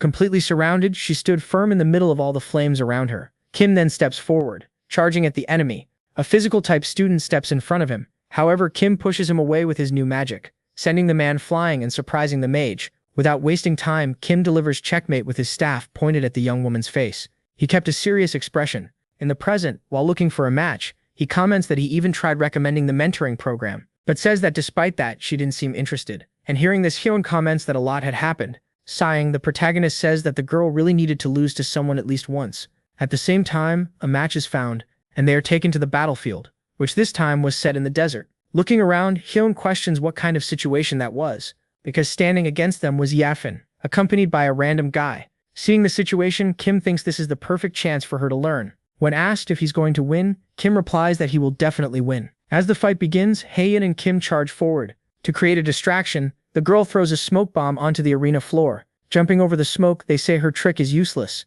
Readying her weapons, Seo Yefin aims in the direction of the 2 approaching. Kim Ho then advances with his staff, while dodging the bullets. Then the girl points her rifle, aiming straight at our protagonist, who with a quick movement deflects the direction of the gun barrel with his staff, and then prepares a punch. But just as it was about to hit the girl, he stops, and instead, Kim flicks her forehead. Fallen on the ground, she hears him ask if she still wants to continue. With nothing else she can do, she gives up the fight and accepts defeat. After winning, he turns to watch the other fight that was still going on. At that moment, Kim remembers that Shin had mentioned there was another hidden promise in the guild alliance.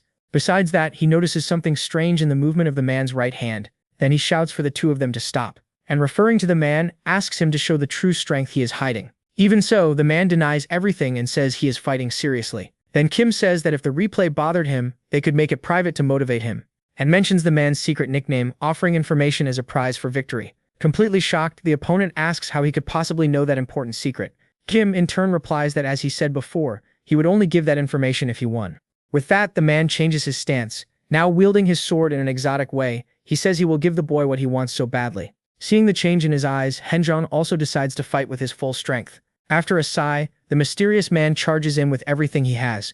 Haindor barely dodges the blow but still takes damage. Shouting that it's not over yet, he continues exchanging sword strikes with his rival. Blocking another attack, he struggles to withstand the pressure of the powerful opponent in front of him.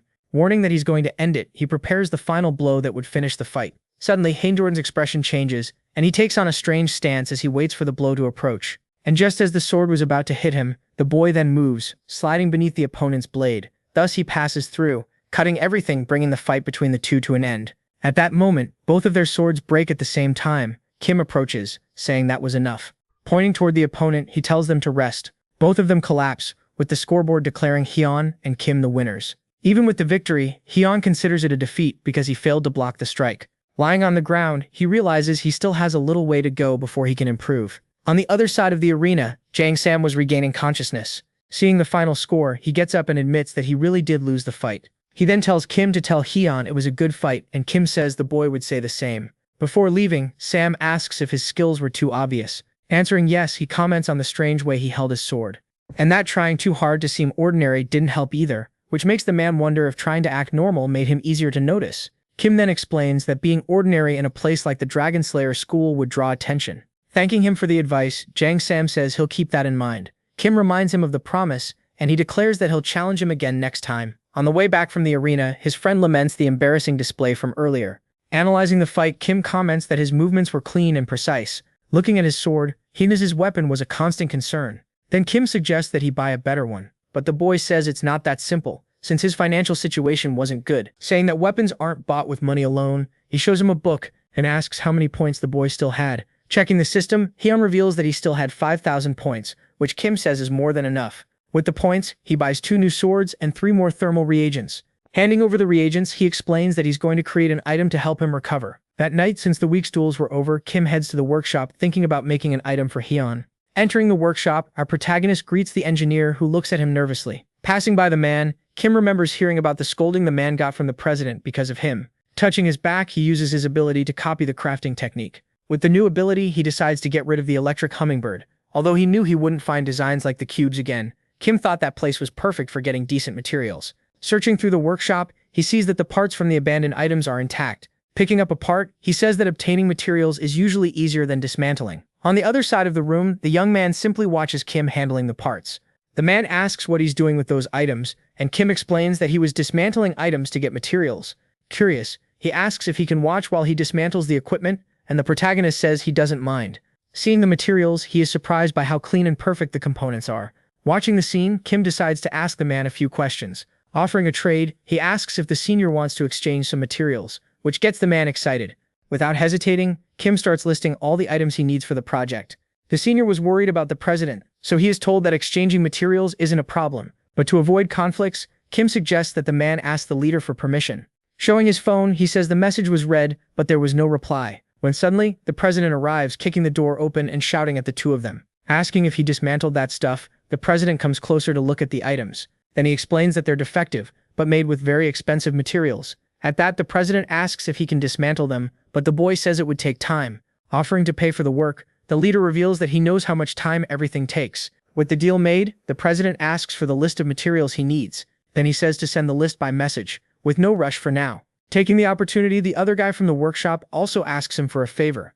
Asking him to dismantle an item, he hears Kim Ho agree to help with his project. The very next morning, he leaves the workshop and decides to finish the work later. Noticing that he had some time to spare, Kim thought about taking a nap before class. When he notices someone seeing Yeonyeon, the MC wonders what the girl was doing there so early, since the day before she had disappeared without saying anything. Approaching her, he comments that she probably hadn't eaten and asks if she wants something to eat. Even so, she ignores him. Noticing that the girl was upset about the earlier match, Kim comments that he only wanted to point out her weaknesses, and that, as she had probably noticed, her style became drastically weaker when her position was exposed. Since Yemen's magic balls were solid, he asks if she wants to learn a support one, making her ask if he's going to give her special training. Kim says he'd like to, but says it would be better if she learned from another shooter, asking her to join the mentoring program. Taking one of the breads from the basket, she finally agrees. At that moment, Hyun arrives, commenting that it was a good decision. Seeing that the boy was cheerful, Kim asks if he was okay, which Hyun confirms. Even so, he reveals that he's worried about the sword he bought, and comments that he planned to test it in the remaining duels. Taking out a kind of clip, Kim tells him to use this in that case. Curious, Hyun asks if it wasn't just a clip, but Kim reveals that the item protected the durability of weapons. Hyun thanks him, saying he would make good use of the item. Heading to the battlefield, we see Hyun together with his partner Bukung Hansol, and facing him were Nari and Jung Suji. As he watches his opponent, the boy remembers that Kim had warned him to be careful with Nari. The girl, in turn, strokes her tiger's head, telling it to go, which then leaps off her shoulder, thus becoming a menacing tiger. Using support magic, she orders it to attack, and it charges at Hyun. Struggling to block, he signals for his partner to act. Without wasting time, the girl strikes the beast with her Snow Soul Palm skill. The girl gets a little nervous when she notices it didn't have much effect, and the tiger watches her with a calm gaze. Then it attacks, forcing the girl to retreat. Hen shouts for the girl, and in that moment of distraction, the tiger takes advantage and his sword breaks. Stepping back, Hen draws another sword. He says that at this rate they had no chance, and his partner agrees, commenting that they should try another method. As the beast approaches, they notice that the opponent's strategy was to keep the tiger in front while continuously healing it. However, he realizes that because of that, the user was left completely unprotected, becoming dependent on the beast. At that moment, the two look at each other and think of the same thing. They rush past the spirit beast toward Neri. That's when Neri's partner activates an amulet, summoning a Gaia barrier. She comments that she had already been expecting that. Bukgung and Haeon found themselves face to face with the barrier. Without wasting time, both attack. Even so, the boy notices it had no effect, and decides to use damage strong enough to overcome the spell in his next attack. At that moment, all he hears is the sound of the girl being carried off by the tiger. With that, the victory goes to Nari and Jung. The next day, Kim says he feels ashamed, but Kim comforts him by saying that Nari was a promising talent. He then asks Kim what he would have done in that same situation. Kim Ho explains that the difference in power between them was far too severe, and that there wasn't much they could have done.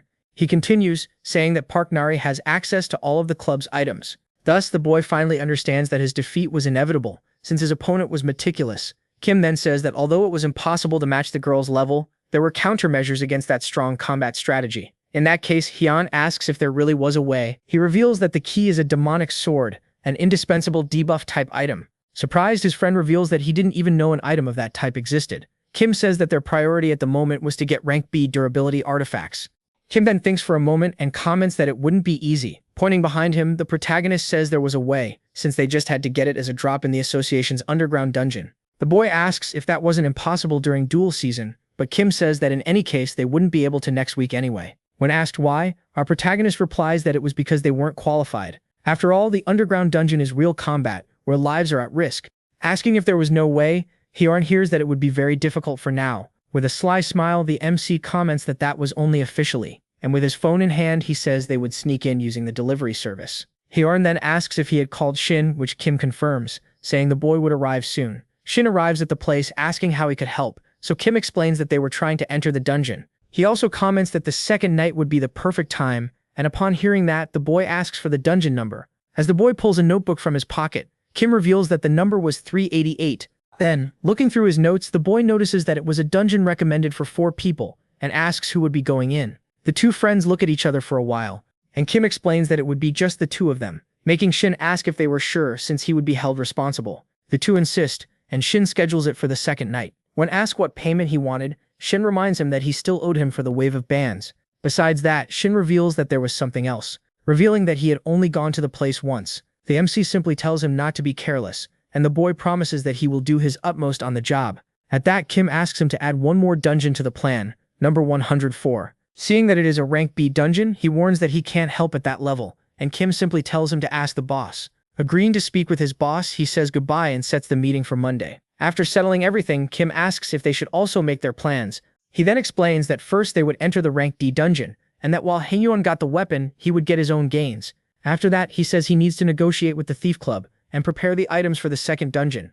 Even knowing the risk, Haeyeon says he is fully prepared for the challenge. Kim then explains that coordination between the two of them will be the most essential part. To help with the preparation, he hands over the strategy guides for both dungeons. Placing his hand on the guides, he tells his friend to memorize everything without missing a thing. At the workshop, after confirming the list of materials, Kim thanks the engineer. As he approaches, he asks if he can watch for a bit while the work is being finished. With the item ready, Kim levitates it between his hands and announces that he's done. Surprised, Bong Jae-seok says he made another unusual thing out of those materials. Examining the object, he asks if Kim has already found its main body, but the MC says no. Kim Ho replies that he'll look for it, while thinking of the building's underground dungeon. Saying that he won't be coming anymore, Kim thanks the man for his help. Switching to the classroom, the professor announces that this week's theme is extermination, and that they would need to eliminate monsters to earn points. He explains that both the terrain and the teammate will be completely random. Slamming his hand on the desk, he ends class and dismisses everyone to prepare for the dungeon. Hyung comments that this time they won't be able to form a team together. Then Seo-in wakes up, and Kim suggests taking a break from mana bullet classes. He comments that this week they should focus on strengthening the fundamentals. Once inside the portal, he imagined that practice mode would just be a waste of time. He hopes to get a good partner, but thinks that no matter who it is, they'll definitely be able to achieve 100% completion. That being the case, he believes the perfect partner would be one whose abilities he could copy. With that, he turns toward the portal, wondering who his partner for the mission will be. With a stunned expression, he's shocked to see who just arrived. Seeing Yeon again, the MC can't believe they ended up as a pair again. Irritated, she shouts, asking why it had to be Kim Ho once again. Seeing her reaction, he remembers the fights they had during the placement exams and thinks it was only natural. Determined to finish the mission efficiently, he sighs, thinking he'd have to keep up the intimidating act. He then asks why she's still standing there doing nothing. Startling her, he says they should get going, and with no other choice, the girl agrees. Without wasting any more time, the two start running together through the dungeon forest. As she runs, she regrets insisting on finishing everything quickly, instead of taking the day off. Looking at Kim ahead of her, she complains about ending up with him of all people. Suddenly, she stops and asks where he's going in such a hurry. Using a skill, he makes several monsters fall from the trees around them. In shock, she wonders what's going on since so many enemies are appearing. Seeing that he keeps running, she shouts that there are still monsters left to fight. Irritated, she complains that he ignored her and left her to clean up the mess alone. With no other choice, she uses her magic to defeat the monsters surrounding her. She imagined herself arguing with him. At that moment, she hears Kim tell her to just follow him. Following close behind him, she starts to think there's something strange about this test. She notices that he never hesitates, taking down a monster without slowing down. Attacking yet another enemy, she notices that he keeps moving forward without any pause. With her staff, she eliminates another monster and moves on, trying to keep up with the boy's pace. At that point, Yeon realizes that he acts as if he's done this hundreds of times before. Suddenly, he stops and asks her to wait. Seeing a hole, she asks if it's a den, and Kim says it'd be better to take a closer look.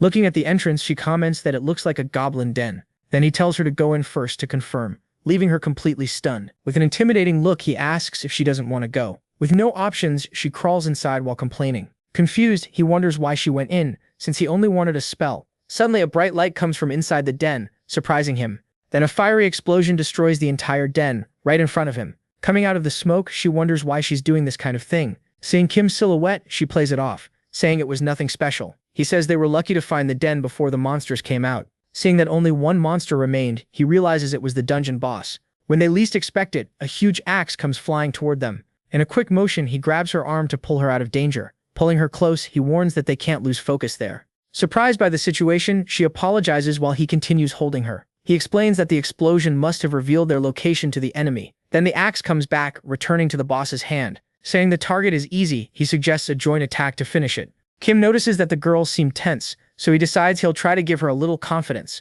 He tells her to defeat the enemy on her own, leaving the girl in shock. Insisting that she can do it, he encourages her to fight the dungeon boss. Finally agreeing to try, she steps forward to face the challenge. With Kim watching from afar, the girl begins gathering her energy for the attack. Determined to prove her true power, she prepares to use a special fire skill. From a distance, the boss watched everything, until it shouted, charging toward her and trying to attack her with its axe. Jumping, the girl dodges and then hits it with a fire orb. Seeing the impact of the blow, she confirms that she hit the target dead on. Despite the attack, the dungeon boss remains standing, staring right at her. Complaining about whoever designed the dungeon, she wonders if the dungeon has damage reduction. At the same time, the orc raises its axe toward the girl again to attack. Running toward the axe, she thinks she has to end this before the overheating effect wears off. Ducking under the axe, she is surprised to see that the orc threw a second one. She simply braces herself to take the hit, realizing it was too late to dodge. That's when Kim appears, and deflecting the axe with his magic, he reminds her that he had told her before not to let her guard down. Thanking him for the help, she shows relief at having survived the surprise attack. He then suggests that she use that other technique he already knows well. Mentioning the pillar of fire, he makes her uncomfortable with an old memory. She then says that despite its firepower, the range was limited, and in that case Kim says he would hold it off while she cast it. Ignoring the girl asking him to wait, the boy leaps toward the orc, and with a flick of his fingers, Kim destabilizes the monster. Nervous, Yen tries to focus only on fulfilling her role. At that moment, the monster looks back, noticing the magic circle that was forming. Yen warns Kim about it, but the boy simply tells her to ignore it and keep going. Once again, our protagonist uses the same magic as before and apologizes to the monster, saying they were going to play a little more. With that, the orc falls. At that moment, the girl says the circle is ready, warning him to get out of range. At the same time, the monster charges toward the MC, who thinks he doesn't need to but decides to do what the girl asked. Dodging the ogre's attack, he asks if the distance is good, which the girl confirms. Gritting her teeth, Yan prepares her magic, thus covering the monster with her pillar of fire. The orc's eyes reflected the fire. Watching the scene, Kim notices something he had already expected. The firestorm spun furiously, and with that they exterminate the monster, thus completing the mission. The girl thinks that even though it was a boss, they had done well, although she had pushed herself a little too hard. She then calls out to Kim and says she has a favor to ask. Remembering what happened, she asks if they could leave the replay disabled. When questioned, Yan declares that she would make up for the loss of points, and placing something in Kim's hand, she comments that it should be worth more than a replay. We see that it was a ruby, which makes Kim wonder why she would do that just to keep a replay private. Seeing Kim's expression, she wonders if he thought it was too little. She was about to give an even bigger ruby when Kim stops her, saying it is enough. Smiling for the first time, he congratulates her on her work. The girl finds this strange, since Kim had done everything from the beginning. A little embarrassed, she quickly leaves through the portal, while also congratulating the boy. After she leaves, he admits that her moves exceeded expectations, and also reveals that her combat helped him decide which skill to copy. Even though he doesn't know her power, he also had a fire skill, and thinks that with this power his physical strength would increase a lot. At that moment, he wonders what he should do with that ruby. Deciding to go to the tower later, he remembers the dungeon he needs to explore today. Arriving at the dungeon building, he decides to check his reward while waiting for the others. With a new slot unlocked, he hopes to copy a useful trait in the new dungeon. Suddenly, a voice calls out to him from behind, asking what his problem is, complaining because he had kept them waiting without saying he was already there, saying it's getting late. Shan hurries everyone to start going down already. But before they go, he says he has something important to give the two of them. Then he shows the items and asks both of them to use them immediately. He explains that the items make the face look ordinary, avoiding problems with veterans. Seeing his blurred face, he comments that they could even walk right past the veterans and no one would find out who they are. Now properly prepared, Kim says it was time for them to head down. Going down the staircase, one of them asks if it's still far, and he confirms they are close. Go-hyun Woo is impressed, realizing how deep the other levels must be. Kim explains that they cannot use the teleports, because they entered secretly. He adds that a good guide could hack them, but Shun Byung-chail hurries the group. Thanking them for waiting, he points ahead and announces that they have arrived at dungeon 388. Then he reveals that the name of that place is Altar of the Feathered Serpent. Announcing their arrival, he confirms that they are in dungeon number 388. Then the group approaches the portal of the place called Altar of the Feathered Serpent. Relieved that they were not caught, Kim says everyone can now start the strategy. Suddenly, a voice shouts asking what the hell that guy is doing there. Seeing two veterans, they hear a complaint about a skill that messed everything up. Confused, the leader of the other group stops and stares at the trio that just arrived. Realizing that the disguise works, Kim Ho hears them commenting on the trio's presence. Kim suggests going in quickly, but Shin asks him to wait a bit. Taking out an item, he says he needs to deal with the security system before anything else. With the device activated, he confirms that he disabled the area's security devices. Deciding to stand watch, he hears Kim Ho promise that they will be back soon. With no time to waste, the two begin moving quickly through the dungeon forest. Pointing to a structure, he says that is the core they need to reach. Warning about the barbarians, he hears Hyun comment that he read about them in the guide. Hidden among the trees, one of the barbarians readies his bow for a surprise attack. Almost getting hit, he sees a magic arrow fly right past him, striking the tree just behind him. The projectile shows the attack was right on target. He remarks that he had barely mentioned them before those barbarians showed up. Pointing in their direction, the leader shouts that they are offerings and orders them to be captured. Surrounded, he questions why they are using spears if the order is to capture them alive. Then the group of barbarians runs toward the two of them, shouting about the sacrifice. Harrington asks if they should follow the plan and Kim agrees. Then he prepares a skill. He throws several barbarians away. Without wasting time, Harrington draws his sword and spins through, striking the enemies. Kim runs past the young man, who wishes him good luck.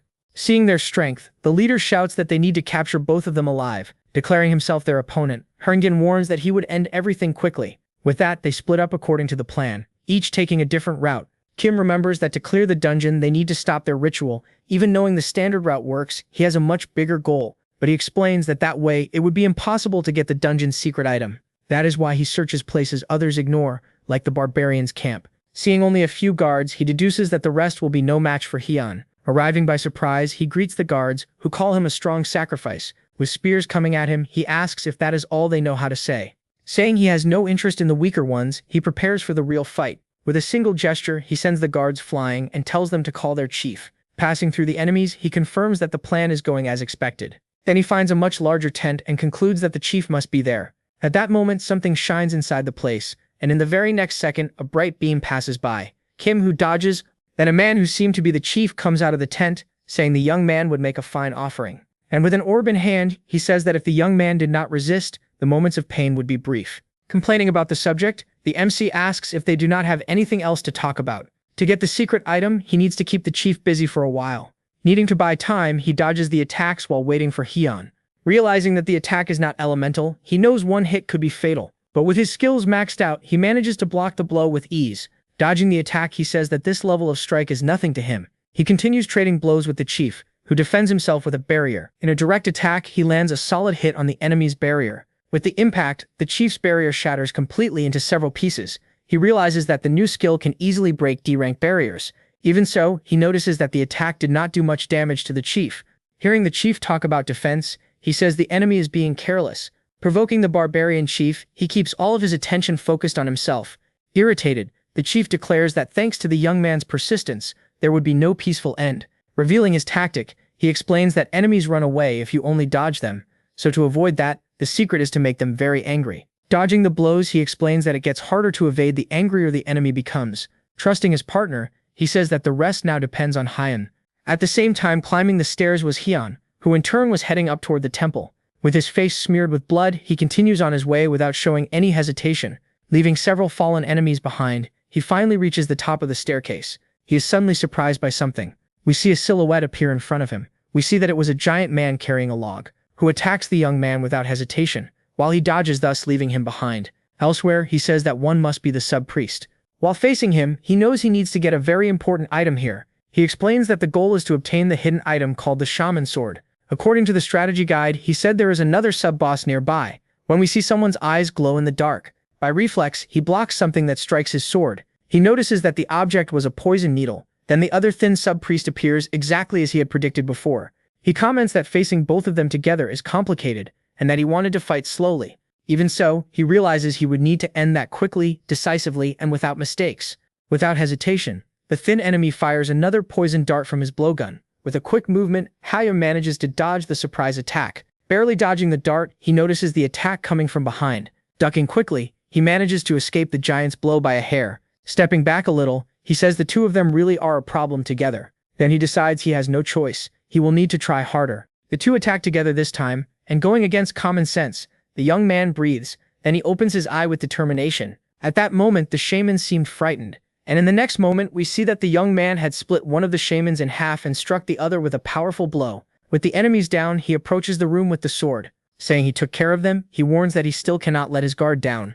At that moment, the giant gets back up, and he thinks they really do not go down easily. Deciding to get the item first, he quickly runs toward the altar. Irritated, the grunge enemy, and then he throws a log at the boy. The log hits the table hard until we see a perfect cut made through the log. This surprises the sub-priest. Then Hyun appears, and with the sword in hand says he barely escaped. Asking the new weapon for help, he warns that now he's going to finish the battle. With the enemy screaming in fear, he charges in for a final blow, thus bringing down the giant, leaving him defeated on the ground. Switching to the altar village, the place is completely destroyed after the confrontation. Kim was in the middle of a very intense fight. Commenting that it was annoying to keep running away, he figures Hyun must have already gotten the sword. At that moment, we see the boss suddenly look frightened. He realizes that something had happened to the sword placed on the altar. Receiving the notification of what happened, Kim thinks that he could finally enter the next dungeon with confidence. Saying that he'll copy the trait first, he prepares to use his skill. Copying the priest's skill, he says the increased sensitivity is useful. Seeing the enemy run toward the altar, Kim stops him and asks where he thinks he's going. Warning that there's nothing left there anymore, he prepares to end the fight. Then he unleashes a powerful fire attack straight at the dungeon boss.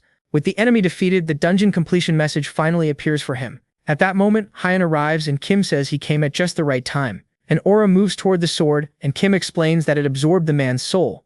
Showing the new attributes, our protagonist says the weapon's performance has improved. Taking boxes out of the inventory, he says those were rewards for completing the dungeon. Looking at the weapon, Hyan says the sword alone is already enough. He then offers the rest of the rewards, and Kim gladly accepts. Then, calling for them to leave, he warns that completed dungeons collapse after a while. Coming out of the portal, Shin greets them by saying they were pretty quick. Seeing the portal close, Shin is surprised by what happened. Kim then explains that the dungeon closes for a while after being completed. Shin reveals that it was a problem, since it left proof that they had completed it. At that, Kim Ho says they need to get out of there fast before someone shows up. Finally reaching the top, the boy complains that the stairs are a huge problem. Hyan in turn comments that climbing up normally would be harder than going down, and Shine says that even so, it was still very far. Turning around, he says they were very lucky not to have run into anyone on the way, asking them to return the items. Then he holds out his hand, taking the artifacts while the boys thank him for the help. Shine says it was nothing, and that it was part of the job. At that exact moment, Han So-mi and Song Cheon-hee appear. They comment that they seem to run into each other often, while a startled Shine wondered why they had to show up right now. With her arms crossed, Hyan questions what brought them to the dungeon so late at night. Playing it off, the boy explains that he was obviously there to do a dungeon raid. The girl doesn't really believe it, so Shine nudges Kim, asking the boy to confirm it. Kim notices that the guy was pushing the annoying part onto him, but he had no choice if he wanted to get out of there quickly. Asking if they were also coming back from one, which they confirm, but refuse to say when asked about the percentage. Shine questions why they were being so impatient, which really gets on the girl's nerves. Then Hyan comments that even without knowing what percentage he was at, she was sure he was above him. Proposing a bet, Kim asks if she's in, and she immediately asks what the prize is. He suggests that the loser either do a favor or tell something the other wants to know, making the girl accept right away. With a JoJo reference, Kim steps in front of the girl saying that on 3 they should show their completion results at the same time. Then the two of them start counting, and when the count ends, both of them open their windows. The girl is startled when she sees the boy's percentage. Realizing he had shocked her, he takes the chance to get out of there as fast as possible. As he leaves, he says he'll keep the wish voucher as a debt. The next day, at a cafe with his friends, Hyan comments that it had been a while since he skipped training during lunch, and Kim says that rest is also part of training. Sitting down, the boy then asks why he had called him there, and our MC explains that he wanted to show him another pleasure of clearing dungeons. The fun of opening a random box. Taking out 4 random loot boxes, he impresses the boys while asking if they could begin the opening ceremony. Then he opens the first one, and a dazzling glow fills the place. Everyone seems surprised. At that moment, we see that it was an E rank up, which they say isn't a bad start, and they move on to the next one. Hyan and Yang kept their eyes fixed on it. Then the box finally opens, revealing a black D-rank priest's bracelet. Looking over the items, he comments that he got much more than expected. Turning to his friends, he offers 1 box for each of them to open. Carefully, he slowly opens the box. Out comes a log, making Kim comment that apparently he wasn't very lucky. While Kim comforted the boy, Yen opened her box. The boy said he felt bad when a glow filled the room. That glow was coming from the girl's box. Out comes a B-rank pillow, which surprises the boys because of its rank. Looking at the item, Kim thinks it's a miracle to get that from a D box. From the passives, he says it would be perfect for combat, but it's only for sleeping. Then he says that life items have a good market and can be sold, and he wondered if he should stop by a delivery agency to put it up for auction when he noticed something. Because Yein's eyes were shining as she looked at the item. Realizing this, he asks if she wanted it, which the girl immediately confirms. He remembers the girl's fatigue and thinks it would be the best thing to do. After all, the cushion would shorten sleep thanks to fatigue recovery, which would make the girl's training more efficient. He then hands her the item. Yein asks if he was serious, which Kim confirms, saying it's a gift. Looking at the cushion, she is surprised. Then she hugs the pillow while thanking him. Suddenly, Kim's phone starts vibrating. Hyan notices and asks what it was, and Kim, revealing that it was a call from Shine, wonders what it could be. On the phone, he asks if Kim Ho can come to the club room, and when asked why, explains that his sister wanted to see him. Upon arriving at the club room, Kim is greeted by the president, who welcomes him. Meanwhile, the other club members start whispering about his arrival. One of them comments that she even argued with the Magitech Club to defend him. Then another member says he has never seen the leader act like that for anyone. Suddenly, the boy who was talking too much is silenced by a mysterious band. Annoyed by the commotion, she calls them noisy while throwing them out of the room. Then she asks Kim to please ignore them, and the young man does so without any problem. This leaves the girl surprised, and she asks him to at least pretend to care. Stretching, she says they should skip the useless pleasantries and get straight to the point. She warns that a problem came up with the request for the Serpent Chamber, because a bid was placed. When asked about the bid, she says it's a priority bid. At that, he realizes things just got a lot more complicated. Then it is explained that there is always competition for dungeons with good rewards. To resolve this dispute, the Academy introduced a very specific bidding system, ranking groups by success rate. The basic system organizes entry, but there is a priority bid right that can override all conditions. Using one allows you to ignore everything and secure first entry into that dungeon. And now, the Serpent Chamber had a priority bid on it, warning that entry itself wasn't the problem, but since the dungeon had been closed off, the club wouldn't let it slide. In addition, she reveals that the club responsible for the bid is the fencing club, and that, as he should know, they were one of the 2 biggest clubs in the academy, and she asks if he planned to go through with it. Without thinking twice, Kim confirms, and she asks if he was serious, which the young man confirms, saying he would take responsibility. Standing up, she comments that a talented freshman like him must have a plan, and in that case she would be counting on him. Surprised, Shin asks if she's going, which the woman confirms. She then reveals that she would charge for the extra labor, and Kim agrees, saying that if they're going to do it, they might as well do it right. The woman then asks who would be going with them, and if it was the silver-haired girl, and Kim denies it, saying it would be Hyun.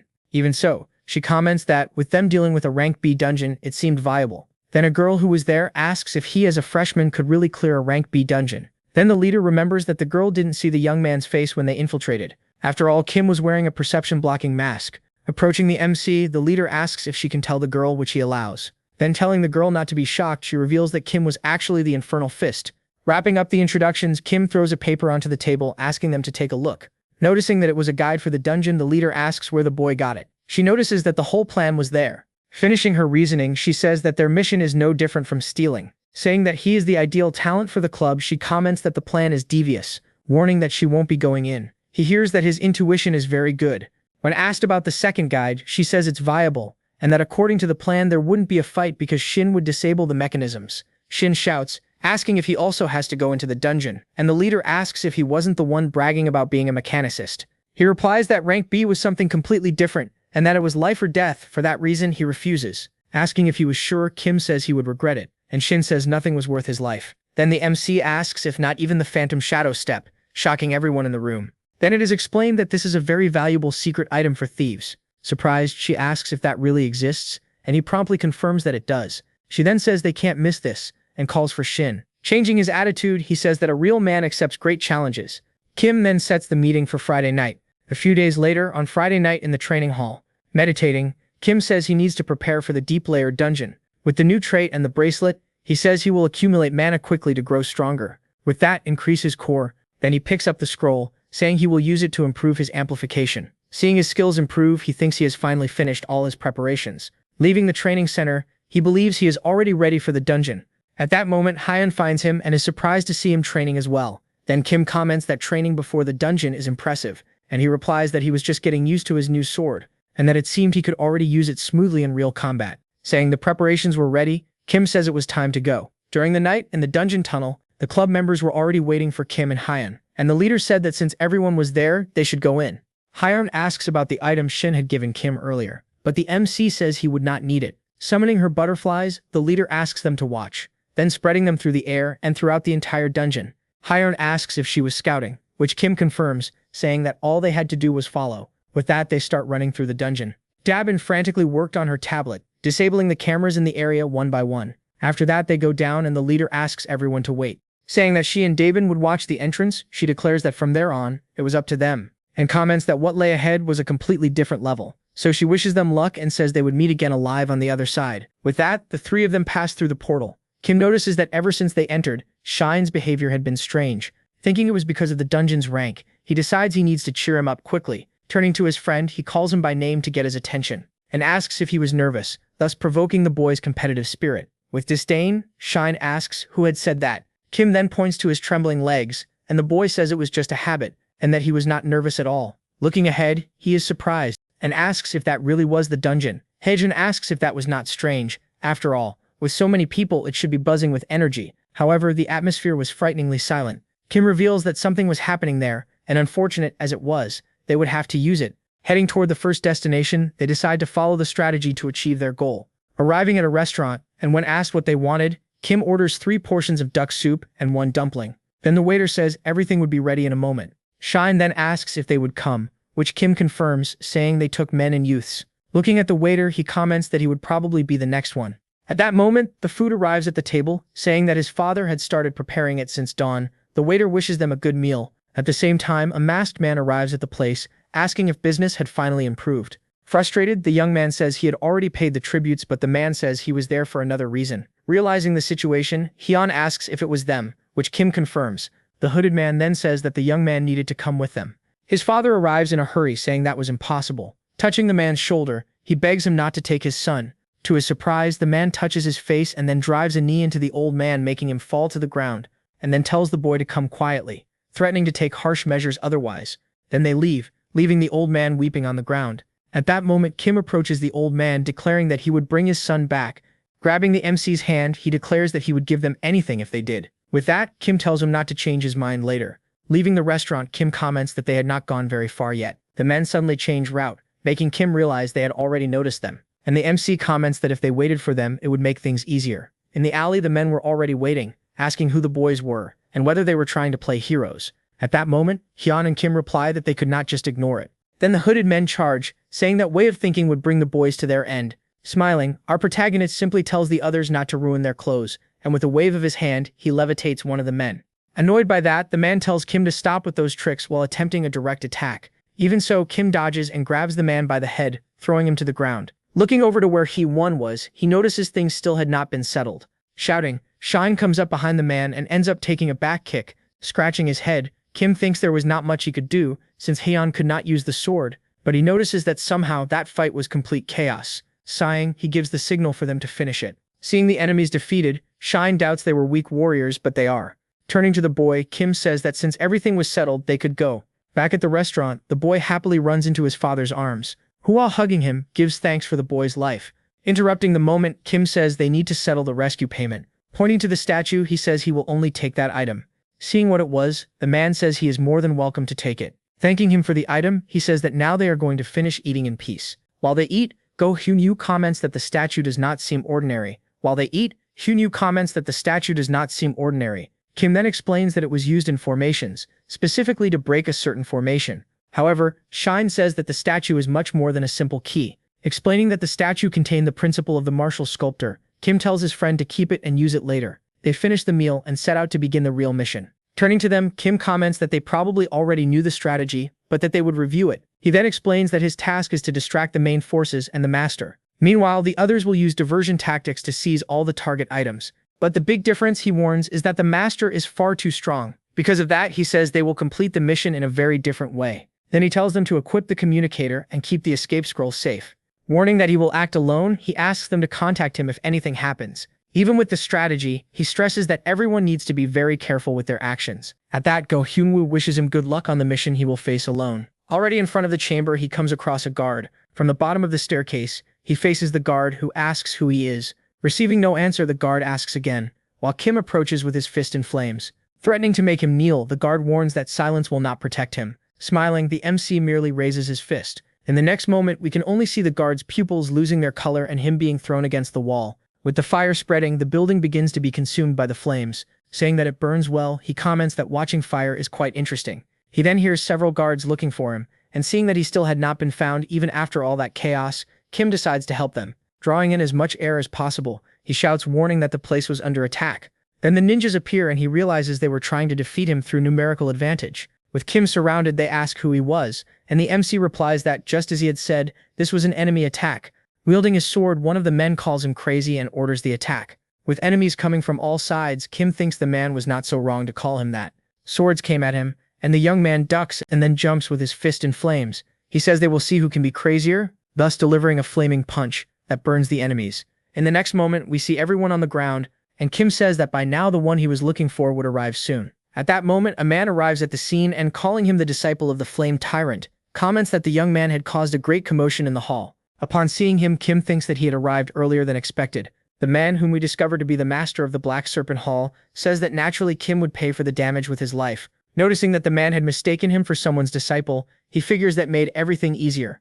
Then he provokes him, saying he had no words for a demonic mutt. With giant claws on his hand, the man says Kim was arrogant, and rushing at the young man, he tells him to prove his skill. Dodging, our protagonist calls him rude for attacking without saying anything. Surprised, the man says it was impressive for someone to dodge that. Kim notices that there was poison on the man's nails, and that it would be fatal if he were hit. Raising his hand again, the hall leader tells the young man to try dodging that. Dodging again, the MC thinks that all he could do was not let the man hit him. Trying to land countless attacks, the man comments that he was as slippery as an eel, and Kim laughs, saying he had always been fast. Besides that, he comments that the man should wash his hands, since they were black. This surprises the man, and Kim keeps mocking him, saying that with his hands that dirty, he would not even consider fighting him. Irritated, the man calls him a brat and says he would grant him a painful end. However, Kim comments that he was far too slow for that. The hall leader asks how much longer he intends to keep running.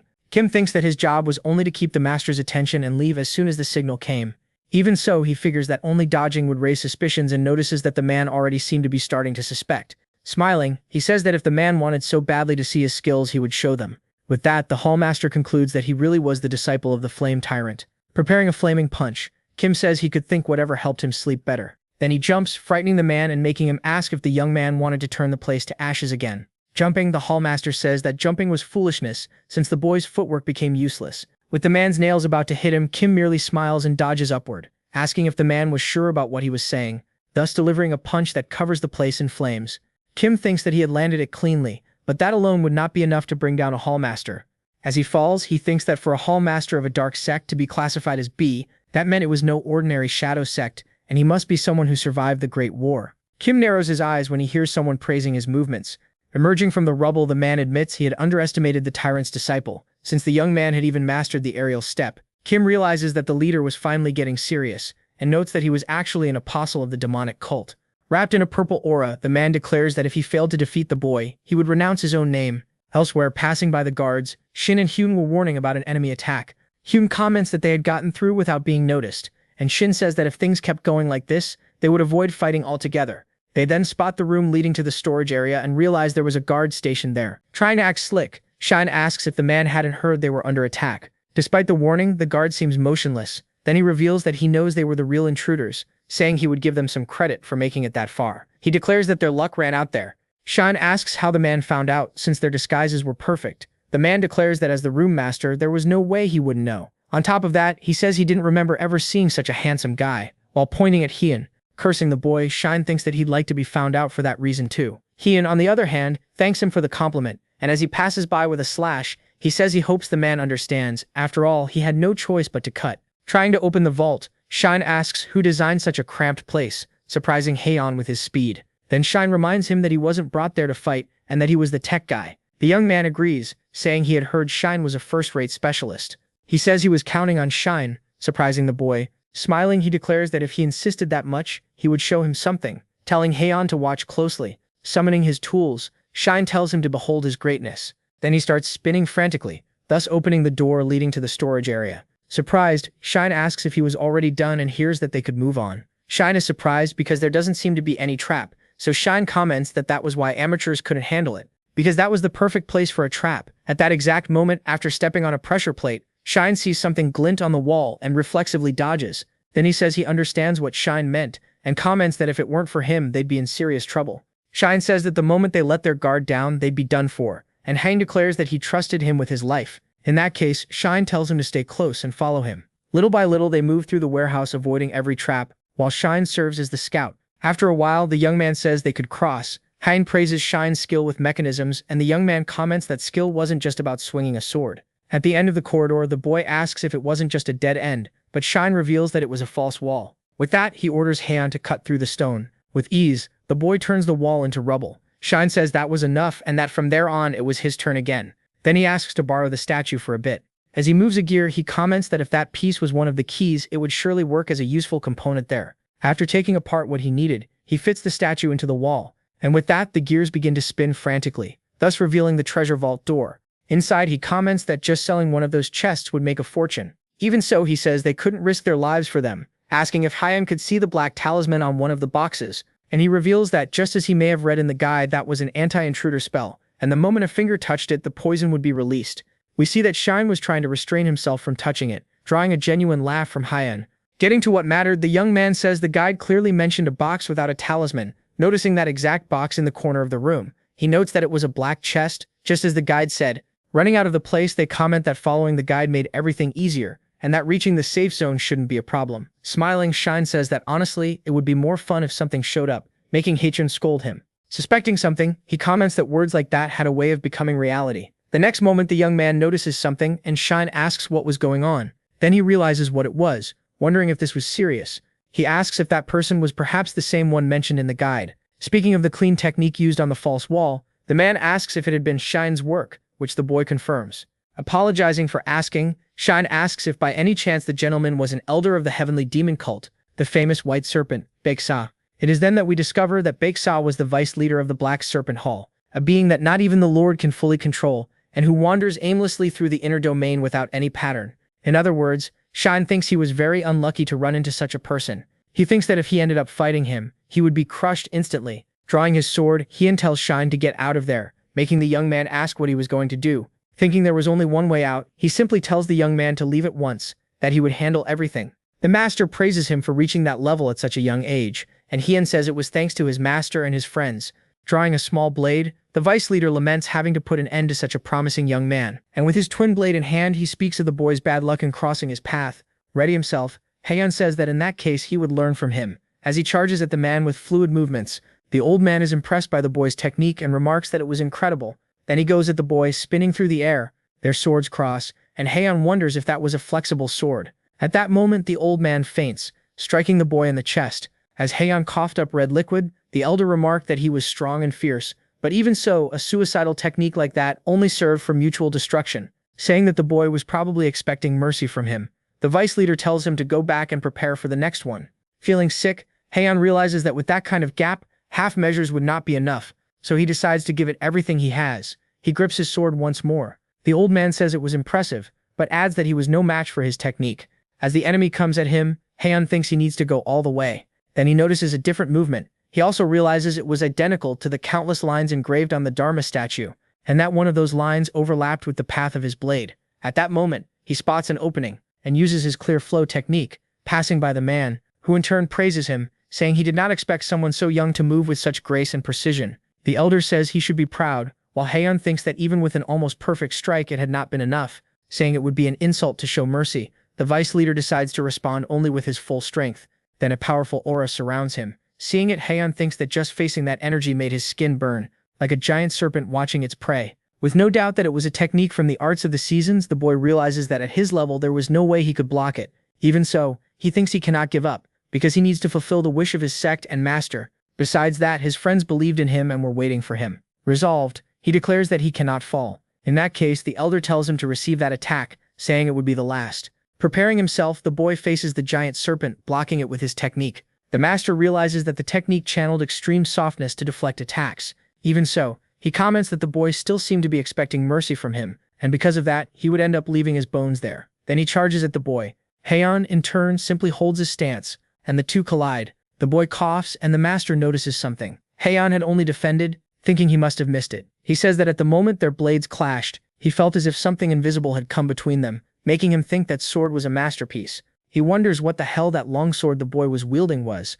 However, since the duel was over, he thinks that despite having many questions, asking them would be pointless. Then he puts away his weapons, saying the boy could go. Noticing the boy's suspicion, the elder reminds him that he had said that was his last attack.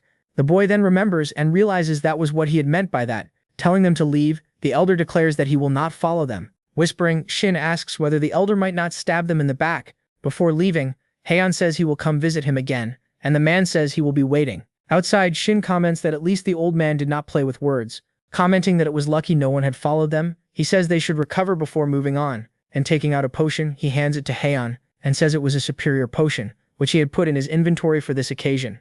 The boy thanks him, saying he is feeling better, which Shine says is obvious. Hien comments that it must be hard to give up such a rare item, but Shine says there was nothing else he could do given the situation. The boy says he was bold when he needed to be, and he confirms it, almost crying. Changing the subject, Shine asks if he was serious about coming back there, which the boy confirms. Then he says the elder would not remember him. After all, the rights to that dungeon had already been claimed by the fencing club, and there was no way those people would fail to clear that room, so once the dungeon reset, the memories would be erased. Holding his sword, Hien says it did not matter whether he would remember, because their battle was not over yet. He thinks the reason the man let them leave was to face him again once he had grown. With that, he decides that one day he will return. Back to Kim, the boy was dodging the man's attacks, who now seemed to be in some kind of berserker mode. The hall leader praises the boy's footwork, but says he was dishonoring the Tyrant of Flames by running away like that. While dodging another attack, Kim says again that he is not a disciple of the Tyrant of Flames. At that moment, Shin announces that they were done and tells him to head to the safe zone. Smiling, Kim says he needs to take his leave. Charging at the boy, the man asks if Kim really thought he would let him go so easily. Laughing at the old man, Kim says it is not as if he could catch him, irritating him, and then he runs, telling the leader to take care. Enraged, the man crosses his arms, using his heavenly net attack.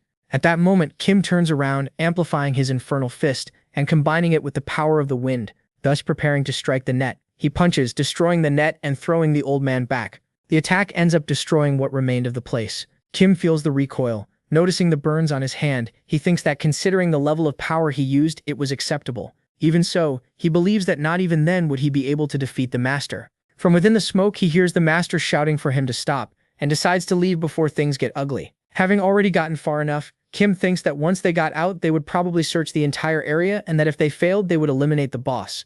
Seeing an abandoned house, he thinks it should be safe and wonders whether the others had made it. Opening the door, he remarks that the two of them had arrived quickly. Noticing that Hyun was pale, he asks what had happened, since it wasn't possible that he had struggled with those guards. Then he asks if he had happened to run into Black Sack, and the young man confirms that he really had. Pulling out a teleportation scroll, Kim says that in any case they did a good job.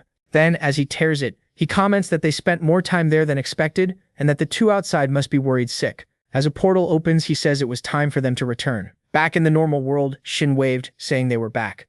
Hyun comments that they had to get away before someone saw them. Dabin and Ga Young were preparing everything. Hyun asks what that veil was, and Shin reassures him, saying it was her ability, that she was able to hide nearby people inside a space made of shadows. Close to the surface, they decide to go on foot, thinking there might be a lot of people. Ga Young asks whether the dungeon had been uneventful, and hears that they did not have many problems. Saying that he was her freshman, she comments that no one would believe a first-year student cleared a rank B dungeon. But suddenly, her expression changes, as she realizes something strange has just happened. Explaining what happened, she says that a scout butterfly was caught by Guak Seung-jae. She reminds them that they should say they only went down to look at the lower levels in case anyone asked. At that moment, we see someone coming out of a portal. It was Seung-jae, who with a butterfly trapped is greeted cheerfully. Showing the cage, he says he found it on another floor and came to check everything out. Then he points out the inconsistencies, mentioning the presence of everyone from the Thieves' Club, and says they would have to accompany him to the disciplinary office for a while. Breaking into a cold sweat, Ga-young comments that there was no reason not to go at the disciplinary office. Hai tells them to come in, while the young man whispers to the president that he had found them near the entrance to the underground. The man then asks if they were going down, but hears that they were actually coming up. He asks if the young man was sure about that, and someone says yes. He also notes that the boy was fidgeting with his pockets a lot, and after that, he leaves through his portal. The president thinks that the fact they were coming out meant they had finished whatever business they had underground. Then, telling them to sit down, he asks if they wanted something to drink. However, Shin declines, and pulling out the chair, our protagonist crosses his legs and says he would like a glass of honey water. Seeing this, the president sighs. He then asks if Kim Ho joined the Thieves' Club, since he had a similar vibe, making Ga-young perk up. But Kim Ho denies it, explaining that he plans to remain unaffiliated at the academy for now. Changing the subject, the president asks why the woman had taken the freshmen underground, to which Ga-young replies that it was just to show them the place a little. Then, with a serious look, he asks if she had entered the dungeon, which she denies. Turning to Kim, he asks if the young man did not know that first-year students were forbidden from going underground. Confidently, the young man confirms that he did, and when asked why he did it, answers that he was too curious to resist. Reprimanding the young man, he asks if he really had to break the rules out of mere curiosity. Suddenly, he turns to the side and asks everyone for a moment of silence. Reading a message, he confirms that there were no records of any clears on that specific night. Kim and Ga-young exchange a subtle glance while waiting for the final verdict. Having nothing else to do, he gives them one penalty point and lets them go. Watching the group leave, he calls Chiyomiya over for a very private and serious conversation, and then asks what she thinks about what had happened. She begins by pointing out that the group's composition was very conspicuous, and that if sightseeing had been the real objective, there was no reason for the boss to go along, considering that the senior Dubin would have been enough. Because of that combination, she concludes that the target was a high-probability dungeon. In addition, she notes that Hyan seemed to have suffered internal injuries in the fight. He then concludes that for someone of that level to get hurt, it could only have been in a difficult dungeon. Analyzing the possibilities, he says the difficulty might even be rank B. Asking about Kim Ho's hands, he learns that she did not manage to check them in time. Then he reveals that there were burn marks on his right hand, surprising his colleague. Even though it was difficult to connect the incidents, he says one thing is absolutely certain now. Saying that the burn looked old, he says that it meant that the moment someone enters the dungeon they had entered, that would be the moment they would find their traces. With Ga-young, she commented that that was all for today, telling the rest of the group to rest. Then Ga-young calls Kim over for a private conversation, and he accepts the invitation. Walking down the street, she apologizes for getting caught after bragging about herself. Kim comments that he was disappointed, and the woman says that, to be fair, Sung had made a very sharp move by acting that way. Then he realizes the young man was just joking, and with a sigh, Kim says that one demerit point didn't bother him. Noticing something strange, she asks to see the boy's hand. Seeing the burns, she asks if the inspector saw them, and he confirms that he did. Questioning his use of power, she hears him admit that he made a mess in there. Warning him about the danger, she says that the key point now is to privatize the dungeon. Kim asks her to take care of it, and agreeing to help, she says it wouldn't be good for them if he got caught. At that moment, she asks why he keeps risking himself so much all the time. With a serious look, he stays silent for a brief moment before answering. He begins to explain that in just 1 month, he has already broken several important rules. Continuing his explanation, he reveals that he also didn't avoid conflicts with other factions. Remembering his past, he reveals that he faced great dangers to get here. He then reveals that he has already graduated from that academy more than 200 times before, making the girl scold him and tell him to stop joking. Questioning her, he says that it wasn't all sunshine and roses and that bad things happened too. He then mentions that people died and she apologizes for asking something unnecessary, saying that he has made a decision. He states that he will never again let anyone take anything from him. With a firm look, he specifies that this applies to both things and people. She comments that it's a difficult goal, but he says that he will become strong enough. With a smile, she says that even though it sounds absurd, she really liked his answer. She then says goodbye, saying she'll see him on Monday, leaving him a little confused. Walking away with a smile, she replies that she won't tell him the reason right now. A few days later, Jian greets Kim, and the MC comments that the young man looked much better. Smiling, Taemin reveals that he had focused on recovering over the weekend, and Kim says that he was lucky, considering that he fought against the White Serpent. Then he asks how Hyun managed to escape from such a powerful enemy. Explaining the situation, the young man reveals that he had to use his sect's sacred relic. He then confirms that he borrowed its power, since everyone's lives were at stake. With an awkward smile, he says that there's no way he can face his master right now. Examining the sheath, Kim realizes that the relic is of an extremely high level. Looking at his friend, he understands that his pride must have been badly hurt there. Kim comments that it probably wasn't easy, leaving Hyun surprised by his words. Promising to work hard, he hears Kim say that he will definitely be able to do it. Entering the room, they find Yeon and comment that she arrived very early. Smelling something in the room, Hyun asks if Kim notices the aroma too. Nodding, Yen confirms what they were expecting. Kim asks how he could possibly not have noticed with the smell filling the room. Seeing the bag on the table, the two young men react, realizing that they are homemade cookies. Offering a cookie, Yen asks what he thinks it looks like. With a smile, Kim asks if dinosaur cookies are interesting to her. At that, the two young men grow uneasy, expecting the worst to happen because of that question. Then Haeon decides that he needs to stop Kim from meeting the same fate he did. Trying to save the situation, he praises the cookie, saying that it looks like a live fish. Seeing her reaction, Haeon panics and tries to think of how to recover. Kim steps closer and asks if the cookie is a rabbit. After eating it, he praises the taste and says that her skill has improved a lot. Seeing the scene, Haeon laments it, but thinks the sacrifice was well worth it. Changing the subject, Kim asks if they can do something before someone arrives. He then reveals a chest, saying that it's time to open the reward box. Excited, Haeon steps closer, but Kim warns that it's too early to celebrate. He explains that the real prize is the random rank B boxes inside the chest. Even though it's not much, he says that 2 rank B boxes are a great deal. Pointing out one box, he explains that it guarantees materials for high-level weapons. Remembering the past, he recalls when Ye-chin got a B rank item. Suspecting that she has a lucky streak, he prepares for the next step. Offering her the box, he asks if she wants to open it, and she promptly agrees. As she opens it, he wonders whether she will manage to pull a rare item. Suddenly, an intense energy emanates from the box, surprising everyone in the room. When it turns out to be an A-rank ingot, everyone is impressed by her absurd luck. He then offers her the other box, and she agrees to open that item as well. This time, she gets a spiritual medicine, and he suggests that they split the roots. Seeing the results, he wonders whether there is some activation condition for her luck. He then asks if it was useful, and she confirms that it was tremendously useful to her. With a satisfied smile, she says that she is happy to have helped in some way. Knowing it will take time, he decides that he needs to hurry to process the material. At lunchtime, he goes to the blacksmith workshop to place an order. Asking to see the president, he is told that he can't, receiving a negative response.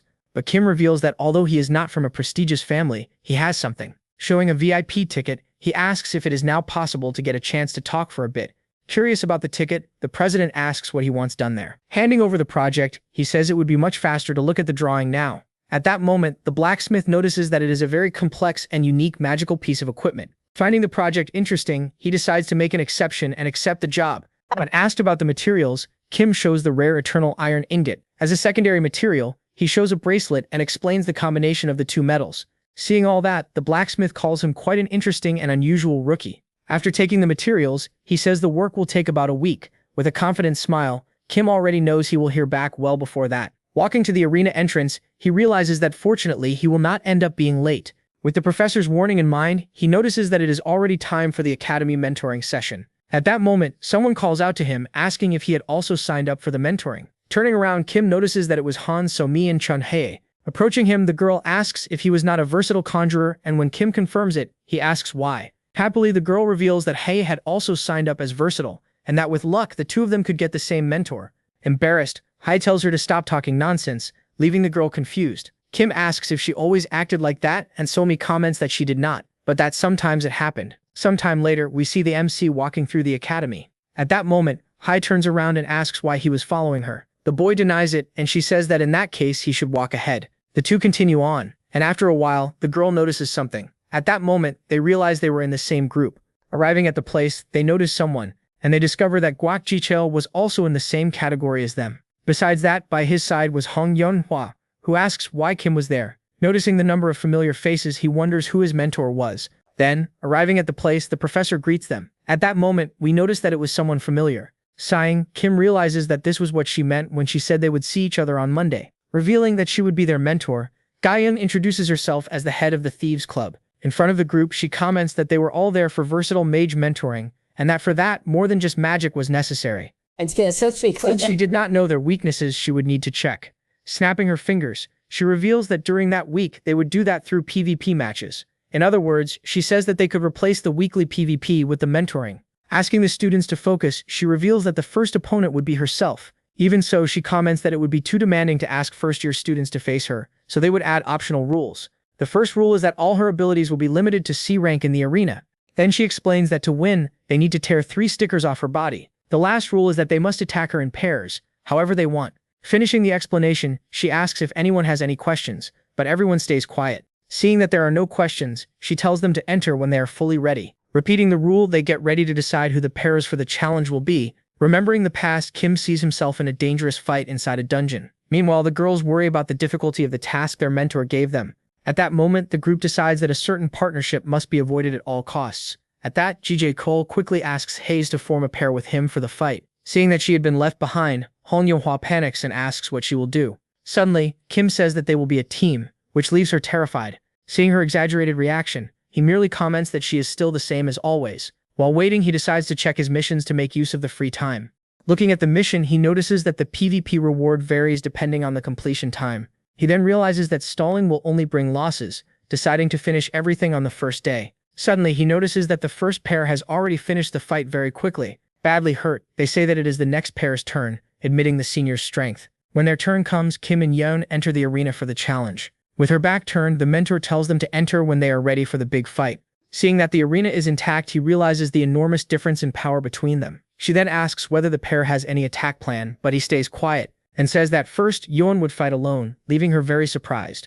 Judging by the girl's expression, Kim imagines that she expected help like in the previous raid, but this was mentoring and she needed to learn something. That was why she needed to fall flat on her face and learn the hard way. Smiling, Gaeyoung asks if they were planning to take turns, saying they could do it however they preferred. Then she casts a spell beside Yeon, which narrowly misses. Next, the girl tries to land a fire arrow. Watching the scene, Kim thinks it was not a bad tactic, but the difference in skill was far too great. At that moment, Gaeyoung charges at the girl. Yeon is startled, and Gaeyoung comments that she already knew what she was planning, but says it would not work. Then she lands a punch, followed by a knee strike, and finally places a butterfly, which ends up exploding. Smiling, the woman comments that it was impressive that he had reacted from that distance. With Kim holding her arm, she asks if the young man was finally going to act. With a smile, he says he doesn't plan for the two of them to attack her together. Turning to the girl, Kim instructs her to try close combat, which surprises her since she hadn't landed a single hit. Then with a serious look, the young man says that even if they lose, she should still try, making her give in. Determined to fight with everything she has, she prepares to use her maximum power now. Creating a lava whip, she gets ready to charge at her opponent. Advancing bravely, the mentor comments that the strategy was bold, but not all that bad. Dodging, she says that even so, it would only work if she could hit her. At the same time, taking advantage of an opening, the girl hits one of the stickers.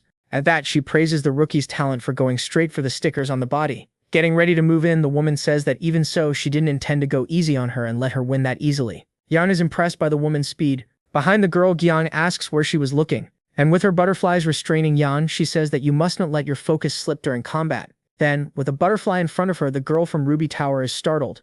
And in the next moment, all we can see is the explosion. Fallen on the ground, the mentor explains that she can't focus only on attacking. With a wicked smile, she says, "You learn by getting beaten up, and that this is the first lesson." At that, Kim approaches, commenting that they should stop there. Then he says that forcing a fight against an opponent of that level is useless. Praising her effort, he tells her to go rest, because she already did a good job.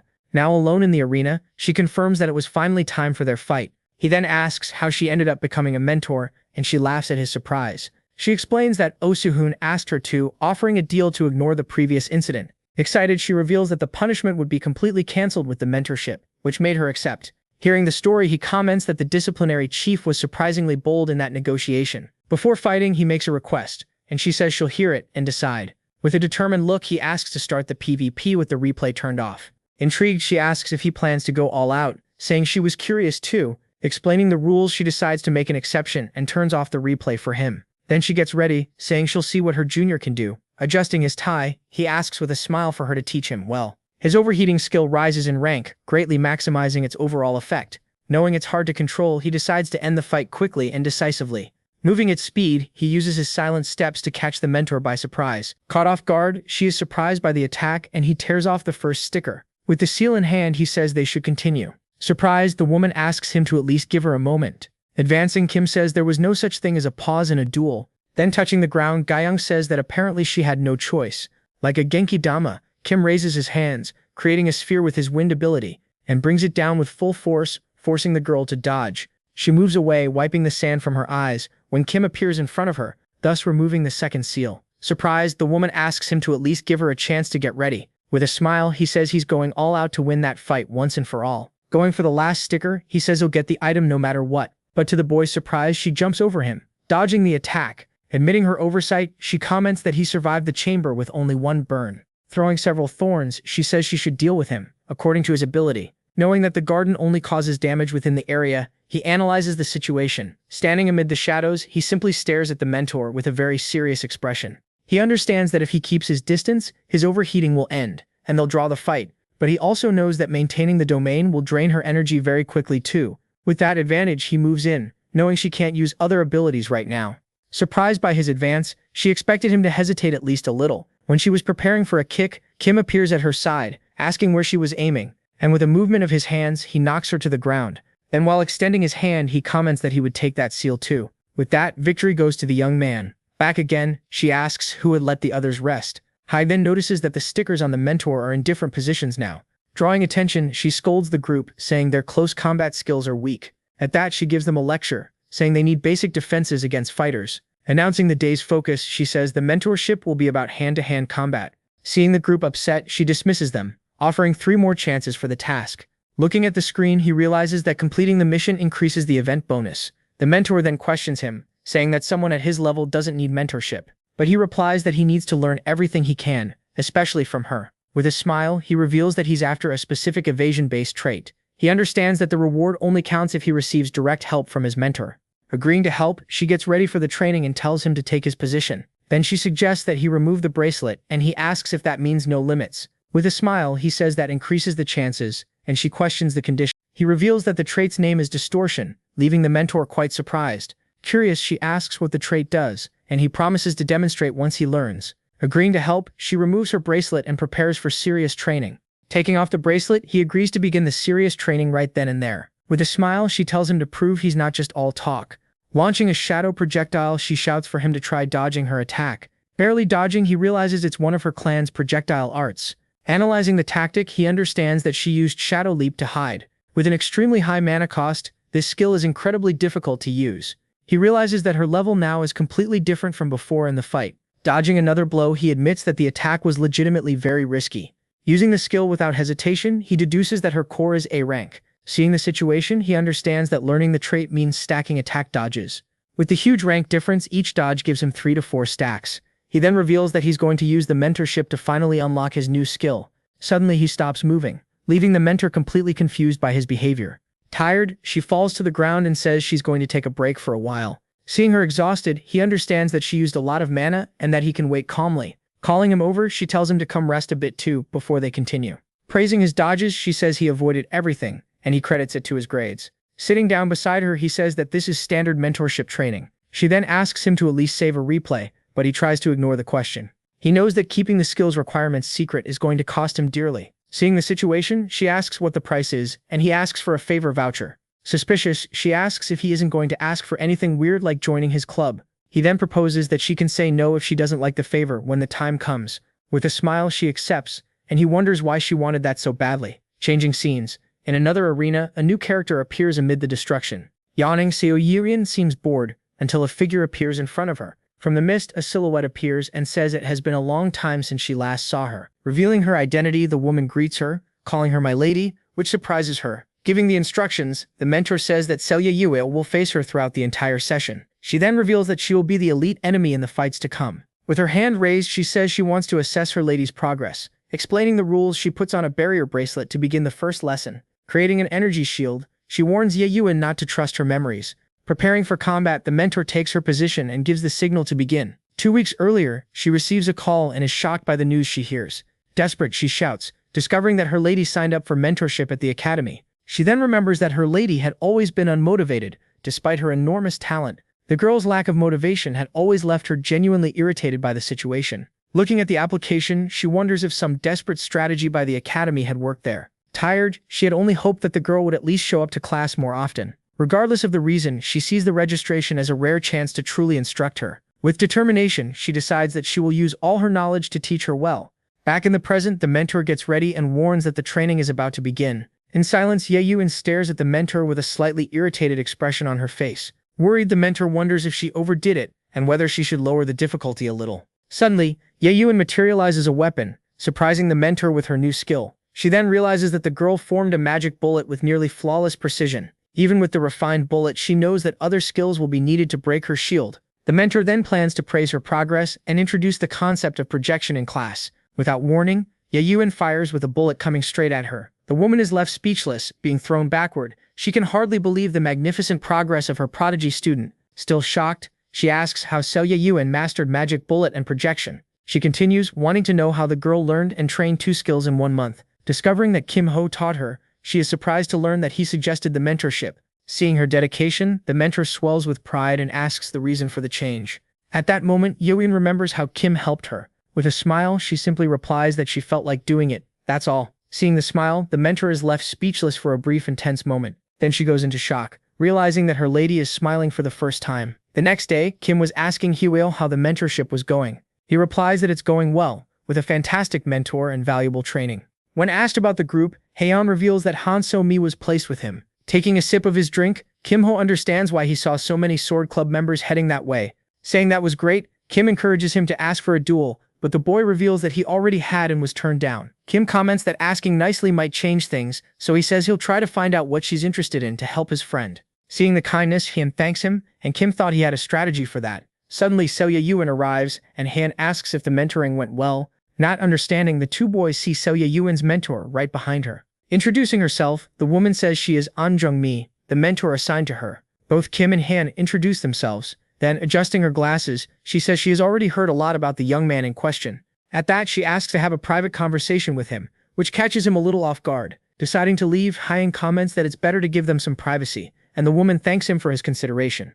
Handing over her card, she introduces herself as a team leader of the Hyen-sung group. Seeing the card, Kim Ho realizes he is dealing with a team leader from the group. He then deduces that Selya Yoon must be the granddaughter of some company executive, but the girl cuts in, revealing that Yumi is her personal butler and guardian. The woman then reveals that the reason she sought him out was because she wanted to discuss her lady's future with him. Feeling unqualified, he asks if others wouldn't be better suited for such a serious conversation, but the woman declares that there was no one more suitable than him. She then explains that what he managed to teach the girl in just a single month was something that not even private instructors and tutors had been able to do. Surprised, he asks if no one had taught her properly before, and she praises him. He then asks if she doesn't pay attention at home, leaving both of them speechless.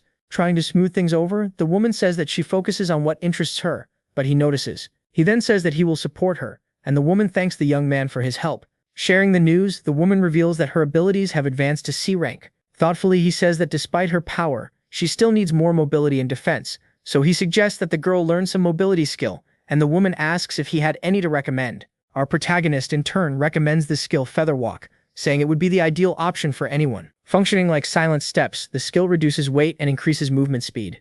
Besides helping dodge attacks, the technique also has a book that costs a fortune. With a smile, he imagines that this is not a problem for the Haisung group. She then says she will acquire the book and thanks him for his guidance at the moment. Asking him to accept a gift, she opens her inventory, leaving him a little confused, revealing it to be the item Cloud Step. She offers it as thanks for his great help. Seeing the item, he thinks it must be expensive, but that's to be expected from the group. In that case, he declares that he will gladly accept it since he has great need of the item. Moving on, she asks him to continue taking care of her lady from now on.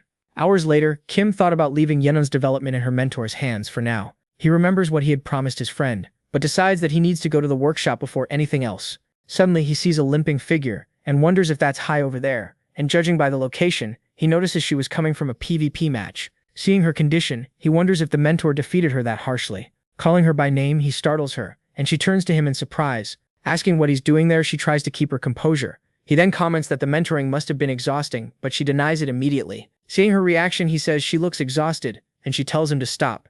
Admitting her tiredness, she asks if he called her over just to make fun of her. Denying it, he says he wants to ask something, but she refuses to answer the question. With a smile, he says that if that's the case, there's nothing more to be done. He then mentions the favor voucher, leaving her completely speechless on the spot. At that moment, she remembers and irritated, she tells him to just ask what he wanted. He then asks what Somi is interested in, which leaves her frozen, thinking he was interested in the girl.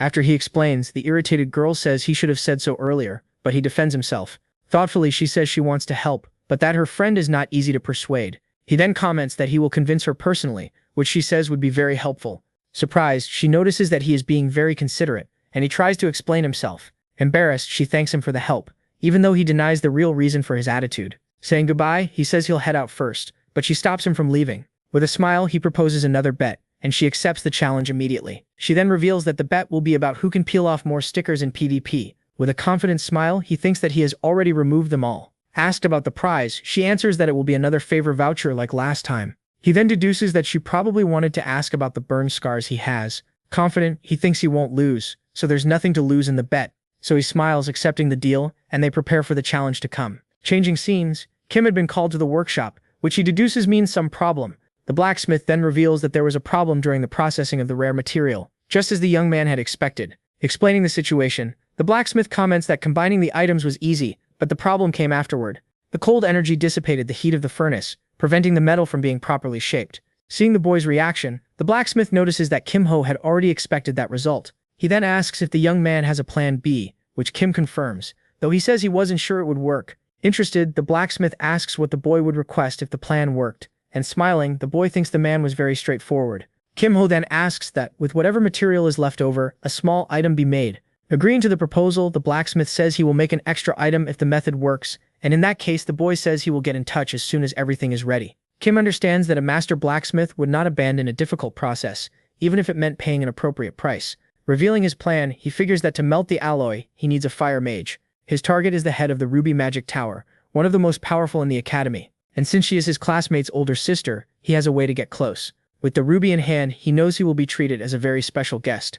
Meanwhile, Yen laments that she is getting crushed every day in mentorship. Even though her skills are improving, she still hasn't managed to land a single sticker. Worried about her body, she decides to go home and recover from the intense training. Arriving in the room, Yan screams, surprised to see her sister with Kim Ho. Sipping her tea, she says the boy doesn't need to return the ruby, since it was a gift. And then she asks him to take good care of her sister, which he agrees to with a smile. Leaving with a suspicious expression, he says he needs to go, leaving the girl even more confused and frightened.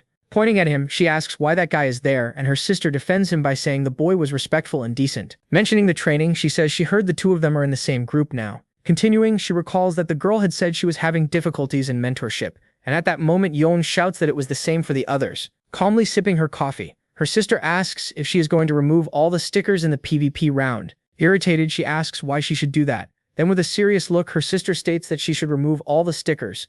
Startled by the order, Hong Yon-hwa agrees, though somewhat reluctantly and fearfully. Her sister then continues, saying she has one more thing to tell her. Mentioning Ji-chul and Hage, she comments that she didn't care about Kim but says she shouldn't lose to the other two. Agreeing to the order, Yon prepares for the challenge ahead. The next day, in the arena, the pair prepares for the next mentorship challenge. In a flashback, Yon's sister had asked only one thing of Kim, that the role of removing the stickers be assigned to Yon. Her sister reveals that she knows Yon will probably lose, but sees value in the challenge regardless. While watching the fight, Kim remembered the condition for the request, melting eternal iron with a fire mage. The mage in question was Yon, and her sister had promised to take care of that. Yon's butterfly was approaching Yon, while Kim thought that in the end he had kept the ruby he had planned to return. Back in the arena, he suggests adjusting the mentor's training approach a little. Commenting that she was focused on dodging, he says that incorporating attacks would align better with the purpose. Already drained, the mentor agrees, and passing him the mentor band tells him to try the new strategy now. Getting ready, he puts on a shoulder guard and asks if they should begin the second session. Calling out to her, he challenges her, telling her to come at him with everything she's got. With a smile, he warns that he will focus only on dodging her attacks. Suspicious, she asks if he is really only going to dodge her attacks in the fight. Activating her power, she gets ready and asks him not to change his mind. Watching from afar, the mentor tells her to start as soon as she finishes speaking. He understands that the mentor is watching to decide the future of their mentorship. With a shout, she unleashes a burst of fire, telling him not to lose focus now. Barely dodging, he moves with agility to avoid her fire attack. In midair, she charges at the boy. Noticing the tactic, he realizes she used the explosion as a smokescreen. He then acknowledges that she has improved a lot and that the suffering was not in vain. With a firm step, he prepares to continue the training with greater intensity. Dodging with ease, he thinks she still has a long way to go.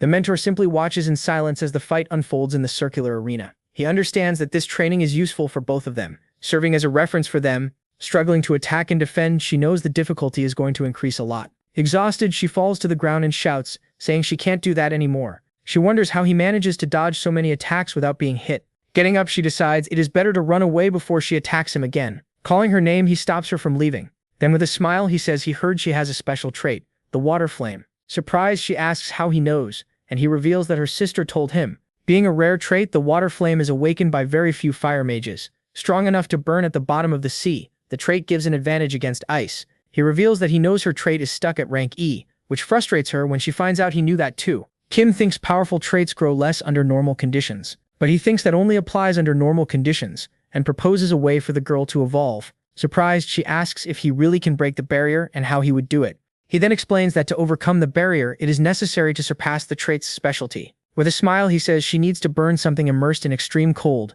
She says she has already tried that a few times before but had no success. However, he says that all of it melted in a short time. At that, he proposes using an item with intense cold that does not melt easily. Changing scenes, they arrive at the blacksmith's workshop to test the new idea. Yoan was nervous, while the blacksmith questioned whether that was the solution the young man had in mind, which our protagonist confirms. Even so, the blacksmith comments that he had already tried it with a fire mage and it was completely useless. The man comments that, being a first-year student, he did not give the impression that he would have a different result, but Kim asks him to give them one more chance. Suspicious, the blacksmith stares at the young man for a moment, thinking about his risky proposal. Agreeing to try, he tells the young man to show what he can do with the material. With a smile, Kim Ho simply looks at her, giving her a bit of confidence. Seeing the item, she notices the intense cold coming from the metal inside the furnace. Determined, she focuses her pillar of fire on a single point. Launching the attack, she fires a powerful blast of fire at the cold metal, creating thermal shock. The blacksmith then comments that it was the first time he had seen a mage maintain the power while piercing that ice, although he thinks the long process would still take some time to finish.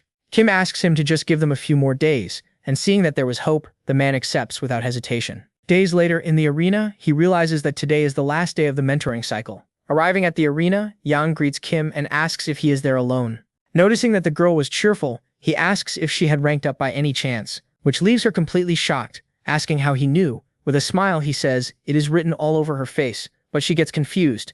Looking at her own face, she says it looks the same, and he tells her to focus on the sparring. Suddenly, Kim Ho comments that they had arrived just in time. From a portal, they catch sight of the other two coming out, and comment that judging by their faces, it must have been pretty intense. Seeing the situation, Yan says that getting even a single sticker would be very difficult. Kim Ho then approaches and calls Hae over for a quick conversation. Asking to talk, he walks over, and Yan wonders what is going on. Watching the two of them, she finds it strange since they are not that close.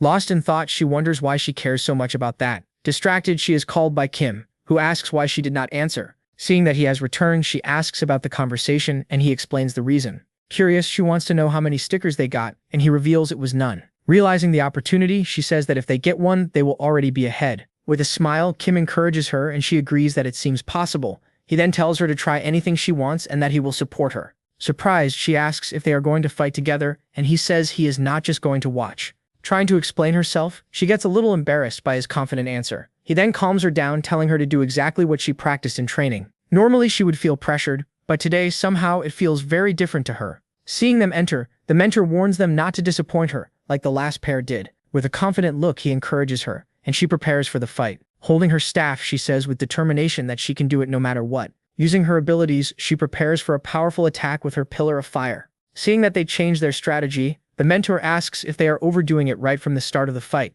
Creating a fire orb, she warns that today will be very different from yesterday in the arena.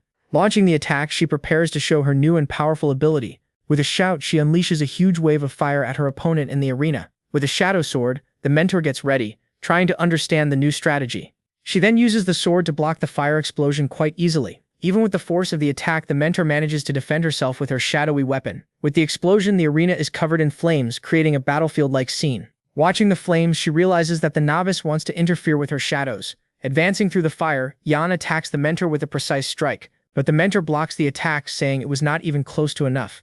Determined, Yan continues attacking with her flaming staff with all her might. Suddenly the flames rise up the sword, and the mentor realizes the true target. To avoid being hit, the mentor jumps back, letting her sword fall. Seeing the opening, Yan lands a powerful blow to her opponent's stomach. With a smile, the mentor looks at the novice, impressed by the well-executed strategy. Surprised, Yan sees that she did not dodge and was hit head-on by the blow. Surprised, she realizes that shadow butterflies have trapped her feet in the arena. With the explosion, the mentor strikes her with a blow, sending her flying away. With a barrier, Kim protects her, but she feels shaken by the attack. Scolding her, he says she can't let her guard down, and she apologizes. Seeing the support, the mentor decides to adjust the difficulty and prepares to attack. Advancing with her daggers, she says she can't afford to stop and talk. Yorn manages to block the strike, but the mentor slips past her at high speed. Seeing the mentor charge in, she gets ready to use her staff and attack again. Noticing the improvement, the mentor praises her sharper movements and judgment. Even with the improvement, she warns that her attacks are still too predictable in a fight. Jumping over her, the mentor attacks, but Yorn manages to defend herself. Seeing her struggling, Kim-ho decides it's time to give her a hand. With a smile, he gets ready to join the fight and help his partner in trouble. Taking a step forward, he says she did well, but questions her stamina. Suddenly, the mentor senses his presence and prepares for a serious fight. Seeing an opening, Hong Yanhua decides it's time to grab that sticker. With a quick move, she reaches out and manages to rip the sticker off her arm. Surprised, she can hardly believe she managed to take the mentor's sticker during the fight. Celebrating, she shouts that she finally managed to tear off one of her stickers. Watching from afar, Kim notices that she didn't panic and improved a lot. The mentor then warns her not to let her guard down in the fight. With a smile, the mentor challenges her, telling her to try taking the rest now. Wondering if she can do it, she decides they need to go all out to win. With a shout, she charges forward, ready to keep fighting with all her strength. Even with all their effort, the two end up being defeated by their powerful mentor. After the fight, the mentor praises their effort despite their inevitable defeat. Speaking to the group, she says that at least someone managed to remove one of the stickers. Surprised, the other group finds out that it was Yan who pulled it off. With a smile, she realizes she finally managed to surpass her rival, even if only by a little. But she tries to hide it, and her classmates ask what she's laughing about. Scolding the group, she warns them that they still have a lot to improve in their fighting. Not understanding, the group asks what she means by continuing the training. She then explains that there are still 3 weeks left and dismisses them until the next day. Tired, they decide they also need to head back and rest for the next day of training. Meanwhile, Kim and Yan are left alone in the arena, watching the others leave. When he turns to leave, she stops him, asking him to wait a moment. A little awkwardly, she thanks him for helping her get the sticker during the fight, but he says she doesn't need to thank him since it was the result of her own effort. At that moment, she starts wondering if she had judged him wrong all along. She then begins to think that maybe he's better than she had imagined before. Suddenly, she realizes she leveled up, leaving her completely speechless and confused. Waving, she says goodbye with thanks, and says she'll see him the next day at the academy. Not understanding anything, he wonders why she acted like that all of a sudden. At that moment, the mentor appears behind him, asking why he's so calm. Irritated, she says she came back just to scold him about the skill. She then questions him about his ranks, and he explains that everything always resets. Out of patience, she stretches, saying she's already exhausted from dealing with everyone. She then tells him to take it easy starting tomorrow, and says goodbye to go rest. He stops her, asking where she's going in such a hurry from the arena. Reminding her of the deal, he says the week isn't over yet, and that she agreed. Tired, she asks for a break, but he insists, saying they're almost there. Sighing, she agrees to continue, lamenting the promise she made to him earlier. He then thanks her, and the two get ready to continue the intense training there. Dodging the attacks, he provokes her, and she says she wants to get it over with already. He notices that she's keeping up the attacks and has also improved a lot in the fight. Tired, she asks how much longer is left, and he says just a little more. Suddenly, a notification screen appears in front of him, leaving him quite surprised. Seeing the distraction, she warns that she's going to speed up and tells him to dodge properly now. Advancing, she says she already warned him, but her attack passes right through him. Surprised, she senses something strange and realizes the blow didn't really hit him. Not understanding, she wonders what happened, because she was sure she hit him. Revealing his new skill, he says he just learned the distortion trait. She says the skill is broken, but Kim explains its drawback. Even so, she asks if she can learn it, and he confirms that she can. He says that to accumulate points, you need to fight people who are stronger. Then he suggests that she use the same tactic against the academy's teachers. Changing the subject, he suggests they get some rest, but when he turns to leave, she asks him to wait. Pointing at him, she says she's going to use her favor ticket now. She then asks if he'll be free next week, and he confirms that he will. Inviting the young man, she asks him to go somewhere with her. With a smile, she says that explaining the plan would ruin all the fun. Waving as she walks away, she promises she'll explain everything when the time is right. A week later, Kim-hyo walks down the academy hallway. Turning the corner, he finds Yen standing in the middle of the way. Watching her feet, he realizes she has already mastered the new technique. As he approaches, Kim-hyo asks if she's practicing the new skill, and she confirms it. Praising her effort, he asks about her rank, and Seo-yen replies that it's due. Just then Jung-mi appears, and Kim-ho comments that her work was fast. Adjusting her glasses, the mentor says she only fulfilled her duties as assigned. With a smile, he says he's quite perceptive and notices things. Then he praises her rapid progress, achieved over the weekend. Jung-mi starts laying out the entire training plan for the girl's growth. Looking over the whole plan, Kim realizes there's a critical weakness in it, but the mentor herself wonders if they aren't pushing the girl too hard. Seizing the opportunity, he says he wanted to discuss that and suggests a deal. Going back to the earlier conversation, he asks how the mentoring went during the week. With a bored expression, Yakin says it was boring and way too repetitive. The mentor then argues that repetition is essential for any kind of training. Firing back immediately, she says Kim is cool, but the mentor is boring. Faced with that response, the two of them are left completely confused and speechless.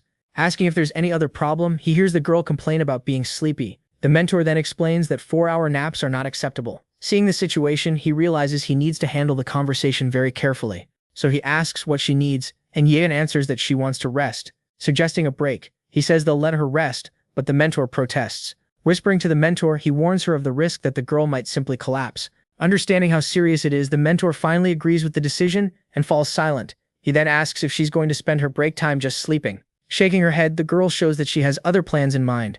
Looking straight at him, she reveals that she actually wants to go downtown. The mentor promptly offers to escort her, but she says that would be boring. Hearing the girl's response, the mentor is completely shocked. Kim-ho asks who she would go with, and Yeon invites him to go. Surprised, he points to himself, but remembers that he has responsibility in this. Thinking about the reward, he concludes that investing one day is worth it. Accepting the invitation, he sets the condition that she has to work hard in training. Switching to the classroom, the teacher announces the results of the previous test. Showing his perfect score, he leaves all his classmates quite surprised. One of the students then praises the result, saying it was so like him. After that, Kim turns around and asks about his other classmates' scores. Go Hein-woo answers awkwardly, but Kim-ho thinks they did well. Looking at Yuyen's map, he comments that the drawing turned out very clean. At that moment, he and a classmate are startled to realize they had the same secret thought. Then the teacher calls everyone's attention to begin the next explanation. Explaining the new topic, he says this week's role is to be a guardian. To complete the phase, the students will need to get through that guardian's defense. He then reveals that this time the students themselves will have to act as guardians. Pointing at the screen, he shows that the objective is to protect a statue of the goddess. Continuing with the rules, he warns that the score depends on the damage to the statue. Upon hearing about the mentoring, Kim already imagines how his other three will react.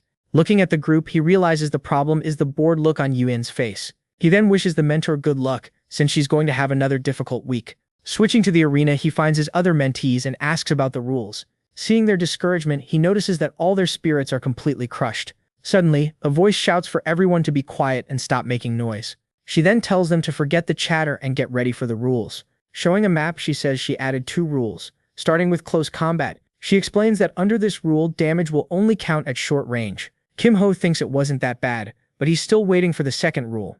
Announcing the final rule, she says it's called Commander, to make up for the monsters. With a smile, she explains that a commander will make up for their intelligence. Revealing the surprise, she says that she herself will command all the monsters. Seeing their reaction, Kim-ho realizes his premonition was right once again. Then she adds one last thing, and tells them to switch partners. Song Chon-hai complains about the switch, but the mentor asks if she wanted the same pair. Having nothing to say, she just tells them to get started with it already. Announcing the first pair, she points to Kim-ho and Song Chon-hai. Pointing to the gate, she tells the two of them to go in at once. Arriving at the ancient temple, they look around to take in the whole place. Facing the goddess statue, they see that the place is somewhat destroyed. Just then, the mentor appears behind them, asking if they were just relaxing. With a serious look, she tells them they're starting immediately and to get ready. Seeing her hide in the shadows, Kim-ho prepares for the start. In front of the statue, he asks if she's ready, and she confirms for them to begin. Seconds later, a horde of goblins appears, coming straight toward them. Song Chin-hee says she'll handle the front line and asks for support.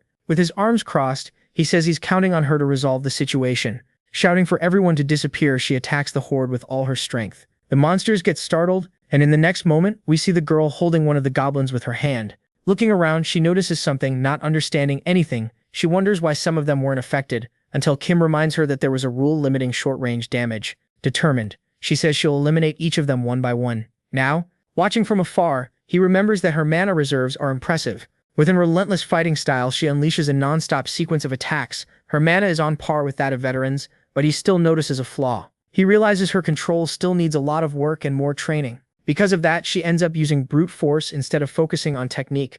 But a goblin takes advantage of a gap in her defense and manages to escape from her. Seeing the creature get past, she desperately screams for help and support. The goblin then charges and leaps toward Kim Ho to attack. Quickly, he grabs the creature by the neck, stopping the attack instantly. Throwing the creature aside, he easily gets rid of the danger. She then shouts, asking what he's doing, but he reminds her of her task. Asking her to stay calm, he assures her that he'll protect the goddess statue no matter what. Frustrated, she just tells him to defend the statue properly, and that's it. He then explains that holding the defense for 10 minutes should be enough. Suddenly, an explosion breaks through the wall, surprising the girl in the middle of the fight. Unable to believe what she was seeing, she shouts that it can't be true. Then a stronger goblin appears, asking if the situation isn't unfair. Seeing the danger, he says he'll handle it, and she tells him to go already. But before he moves, another group of goblins appears in the hole. Realizing their level, he prepares a new spell to deal with them all. Using his wind power, he eliminates the monsters that came through the wall. She wonders how he did that, but he goes back to focusing on the task. Annoyed, she complains that the monsters keep getting past her defense one by one. To resolve the situation, she uses her skill and attacks the goblin. Seeing the attack fail, she remembers the combat restriction and panics. Then 2 goblins take advantage of the opening and manage to get through. Kim notices that by focusing too much on the first one, she ended up forgetting her back, and because of that, he realizes Hai still had a lot to learn. With the defense open, the goblins destroy the statue and they fail the mission. Unable to believe the result, she stands there, unable to accept it. Appearing, Gyeong comments that it wasn't bad for a first attempt, then says that while they rethink things, the other team will begin. At that moment, they return, and the other group comments that they came out earlier than expected. Gyeong turns to her partner, warning him not to get in her way, and the guy comments that she took the words right out of his mouth. Watching the duo, Kim Ho becomes interested in the synergy between their powers. Touching his shoulder, Hai approaches and says she has a question. She then asks if he had already expected their defense to break. Noticing how calm he was, he replies that he just imagined something extra was about to happen at that moment. Explaining further, he says that with that commander, the test wouldn't be so simple. But she questions him, saying he seemed far too cautious even with the situation. Revealing his plan, he says he held back to analyze her style. Calling his mindset lazy, she asks if he couldn't put in more effort. He then remembers the girl's words from last time, and comments that she had said something similar before. Kim then asks if she hadn't said something about her grandfather being the Thunder Lord, which surprises her that he remembers. With a smile, she's happy that he's so well informed about her idol. Seeing how excited she is, he decides to speed up the discussion so they can come up with a plan already. Admitting that he was passive, he suggests they focus on what to do from here on out. He then asks if she can handle the goblins that occasionally slip past her. Offering help, he says he'll take care of whoever gets through, until they have more information. She comments that he's being reasonable, but he reminds her that she needed a ticket. Then the girl asks whether the credit wasn't hers for convincing Selmi. At that moment, Kim changes the subject and comments that Hyun asked him to thank her for everything. Trying to win a favor, he asks for a ticket, but she shouts that it wasn't him. Looking away, he notices that the other duo had already finished the test too. Analyzing the time, he sees that the other duo managed to last much longer than they did. Thinking about that, he concludes that she has every right to feel deceived. Worried, she asks what happened, but the girl tells her to forget about it. With looks of rivalry, the 2 girls start provoking each other right there. Then Hong Yanhua gives a confident smile, showing that she won't make it easy. With a determined look, she says she's really hoping for a victory now. Back at the temple, Hai asks for Kim's cooperation, and he in turn assures her that he'll take care of the monsters that get past her. Asking her to cover one side, he points to where she should position herself. Curious, he asks what the plan is, and she says she'll do something different. Thinking of a strategy, she plans to use an area spell to deal continuous damage. With her hands on the ground, she then creates a large field of lightning around them. Just then, the first horde of goblins finally appears on the battlefield again. Seeing the magic on the ground, the monsters stand still and confused, not understanding anything. Then they run toward the circle. With a confident smile, she says the spell is already ready and activated. Being electrocuted, the goblins can no longer move across the battlefield. Watching the tactic, he realizes that she uses her mana to make up for the control. Even without dealing damage, the spell is enough to leave the monsters very slow. Seeing that she found a way, he decides to focus only on his side. Looking at the wall, he notices that the same hole from before reappears. When the wall breaks, he gets ready to deal with the goblins that emerge. Apologizing, he jokes that that side is permanently closed to visitors. Then he tells the monsters to use the main entrance if they have any business. With the statue intact, they easily pass the 5-minute defense mark. At that moment, a new obstacle appears, and he had already been expecting something like this. Hai comments that she has a terrible premonition, and Kim thinks Gyeong really was cruel. At that moment, we see that it was a goblin boss who would normally only appear at the very end. Suddenly, the temple pillars begin to tremble with a mysterious force. Facing the elite monster, she prepares for the battle that was coming. Attacking with everything she has, she lands a powerful blow and begins to dominate the enemy. However, Kim thinks the mission is about defense and prepares for the other goblins. Distracted, she sees a goblin passing by and running straight toward the goddess statue. But he creates a barrier and says that his defense is solid and secure. Giving the order, he tells her to focus on the elite while he takes care of the others. Understanding the plan, she turns back to the main fight against the monster. Concentrating all her strength, she prepares to attack the stronger enemy. With her feet covered in lightning, she charges at the enemy at high speed. She then launches a direct attack, surprising the elite goblin with her strength. Seeing the scene, he realizes that she understood the strategy for the next test. Trusting her, he activates his amplification to take care of his own side of the arena. Using his wind power, he throws all the goblins away without difficulty. While he deals with the horde, one of the monsters watches him from afar. Suddenly, the creature throws an axe, but he stops the blow with his magic. With a smile, he notices that his special ability was activated by the attack. He is surprised, because he did not expect the goblins to be that intelligent. Meanwhile, her fight against the elite continues, making everything more complicated. Shouting that she is going to end this, she prepares her final attack against the monster. But the goblin strengthens itself with a dark energy, suddenly blocking the attack. Barely dodging, she sees the monster's attack pass right by her at high speed. The blow then hits the goddess statue, destroying the target completely. With the statue in pieces, they fail the mission once again, saying it was close. He says they just need a few small adjustments. Noticing her frustration, he does not know what to say next. With a shaken expression, she makes it clear that generic comfort will not help. Shortly after, the mentor ends the session and tells everyone to review the replays. Looking at the students, she finally says that everyone is dismissed for today. As everyone leaves, Kim Ho thanks her for the work and the training. Confused by her expression, he asks what really happened during the test. Shrugging, she says she only set the objective and did not foresee the goblins. She then shouts that combat has unforeseen situations and they need to adapt. Noticing her smile, he stares at her, and she wonders what it is. Thinking about what he learned, he decides to focus on his own progress from now on. Having used his wind magic, he decides that it is time to get another skill. At that moment, he remembers Spiral Explosion, an essential skill for his style. He remembers that this was one of his main abilities in the game before Spiral Impulse. But to learn that magic, he needs to combine 3 other abilities first. With a plan in mind, he knows he needs to learn the weaker spells first. Finding Dang Yulong, he asks for help mastering a new ability. She soon asks if it is a wind spell, and he immediately confirms it. Angry, she shouts that she will not help, but he calms her down and explains. The next day, Han So-mi calls Song Tron-hee to eat a sandwich. Approaching the table, she praises the food and gets ready for lunch. Suddenly, Kim Ho appears and places his tray on the table with them. Explaining why he came, he says he thought they could discuss the test over lunch. Excited, Han So-mi invites him to sit down, and Song Tron-hee agrees right after. He then asks if she reviewed the replay, and she says the structure was good. Taking a bite, he asks if the problem is only dealing with the elite monster. Noticing his tone, she says he seems to have some alternative in mind. He then asks if she remembers what happened before the monster attacked the statue.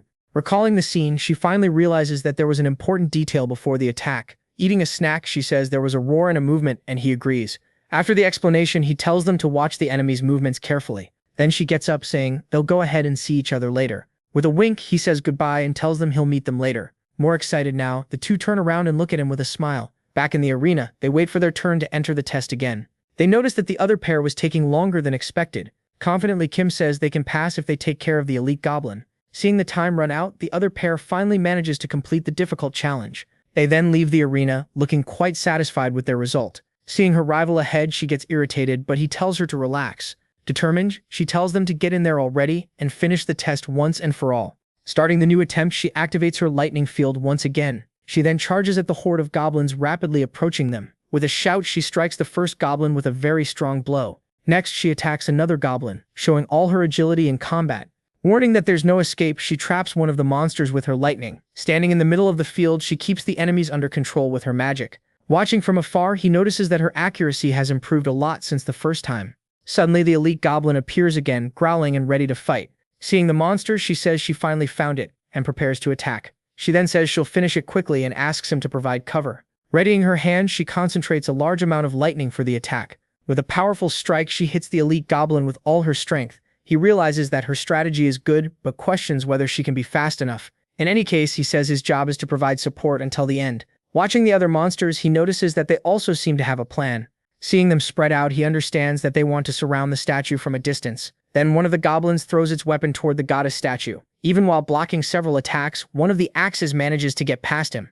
The blow hits the statue, causing 8% damage all at once. With a smile, he realizes it won't be as easy as it seemed at first. He then understands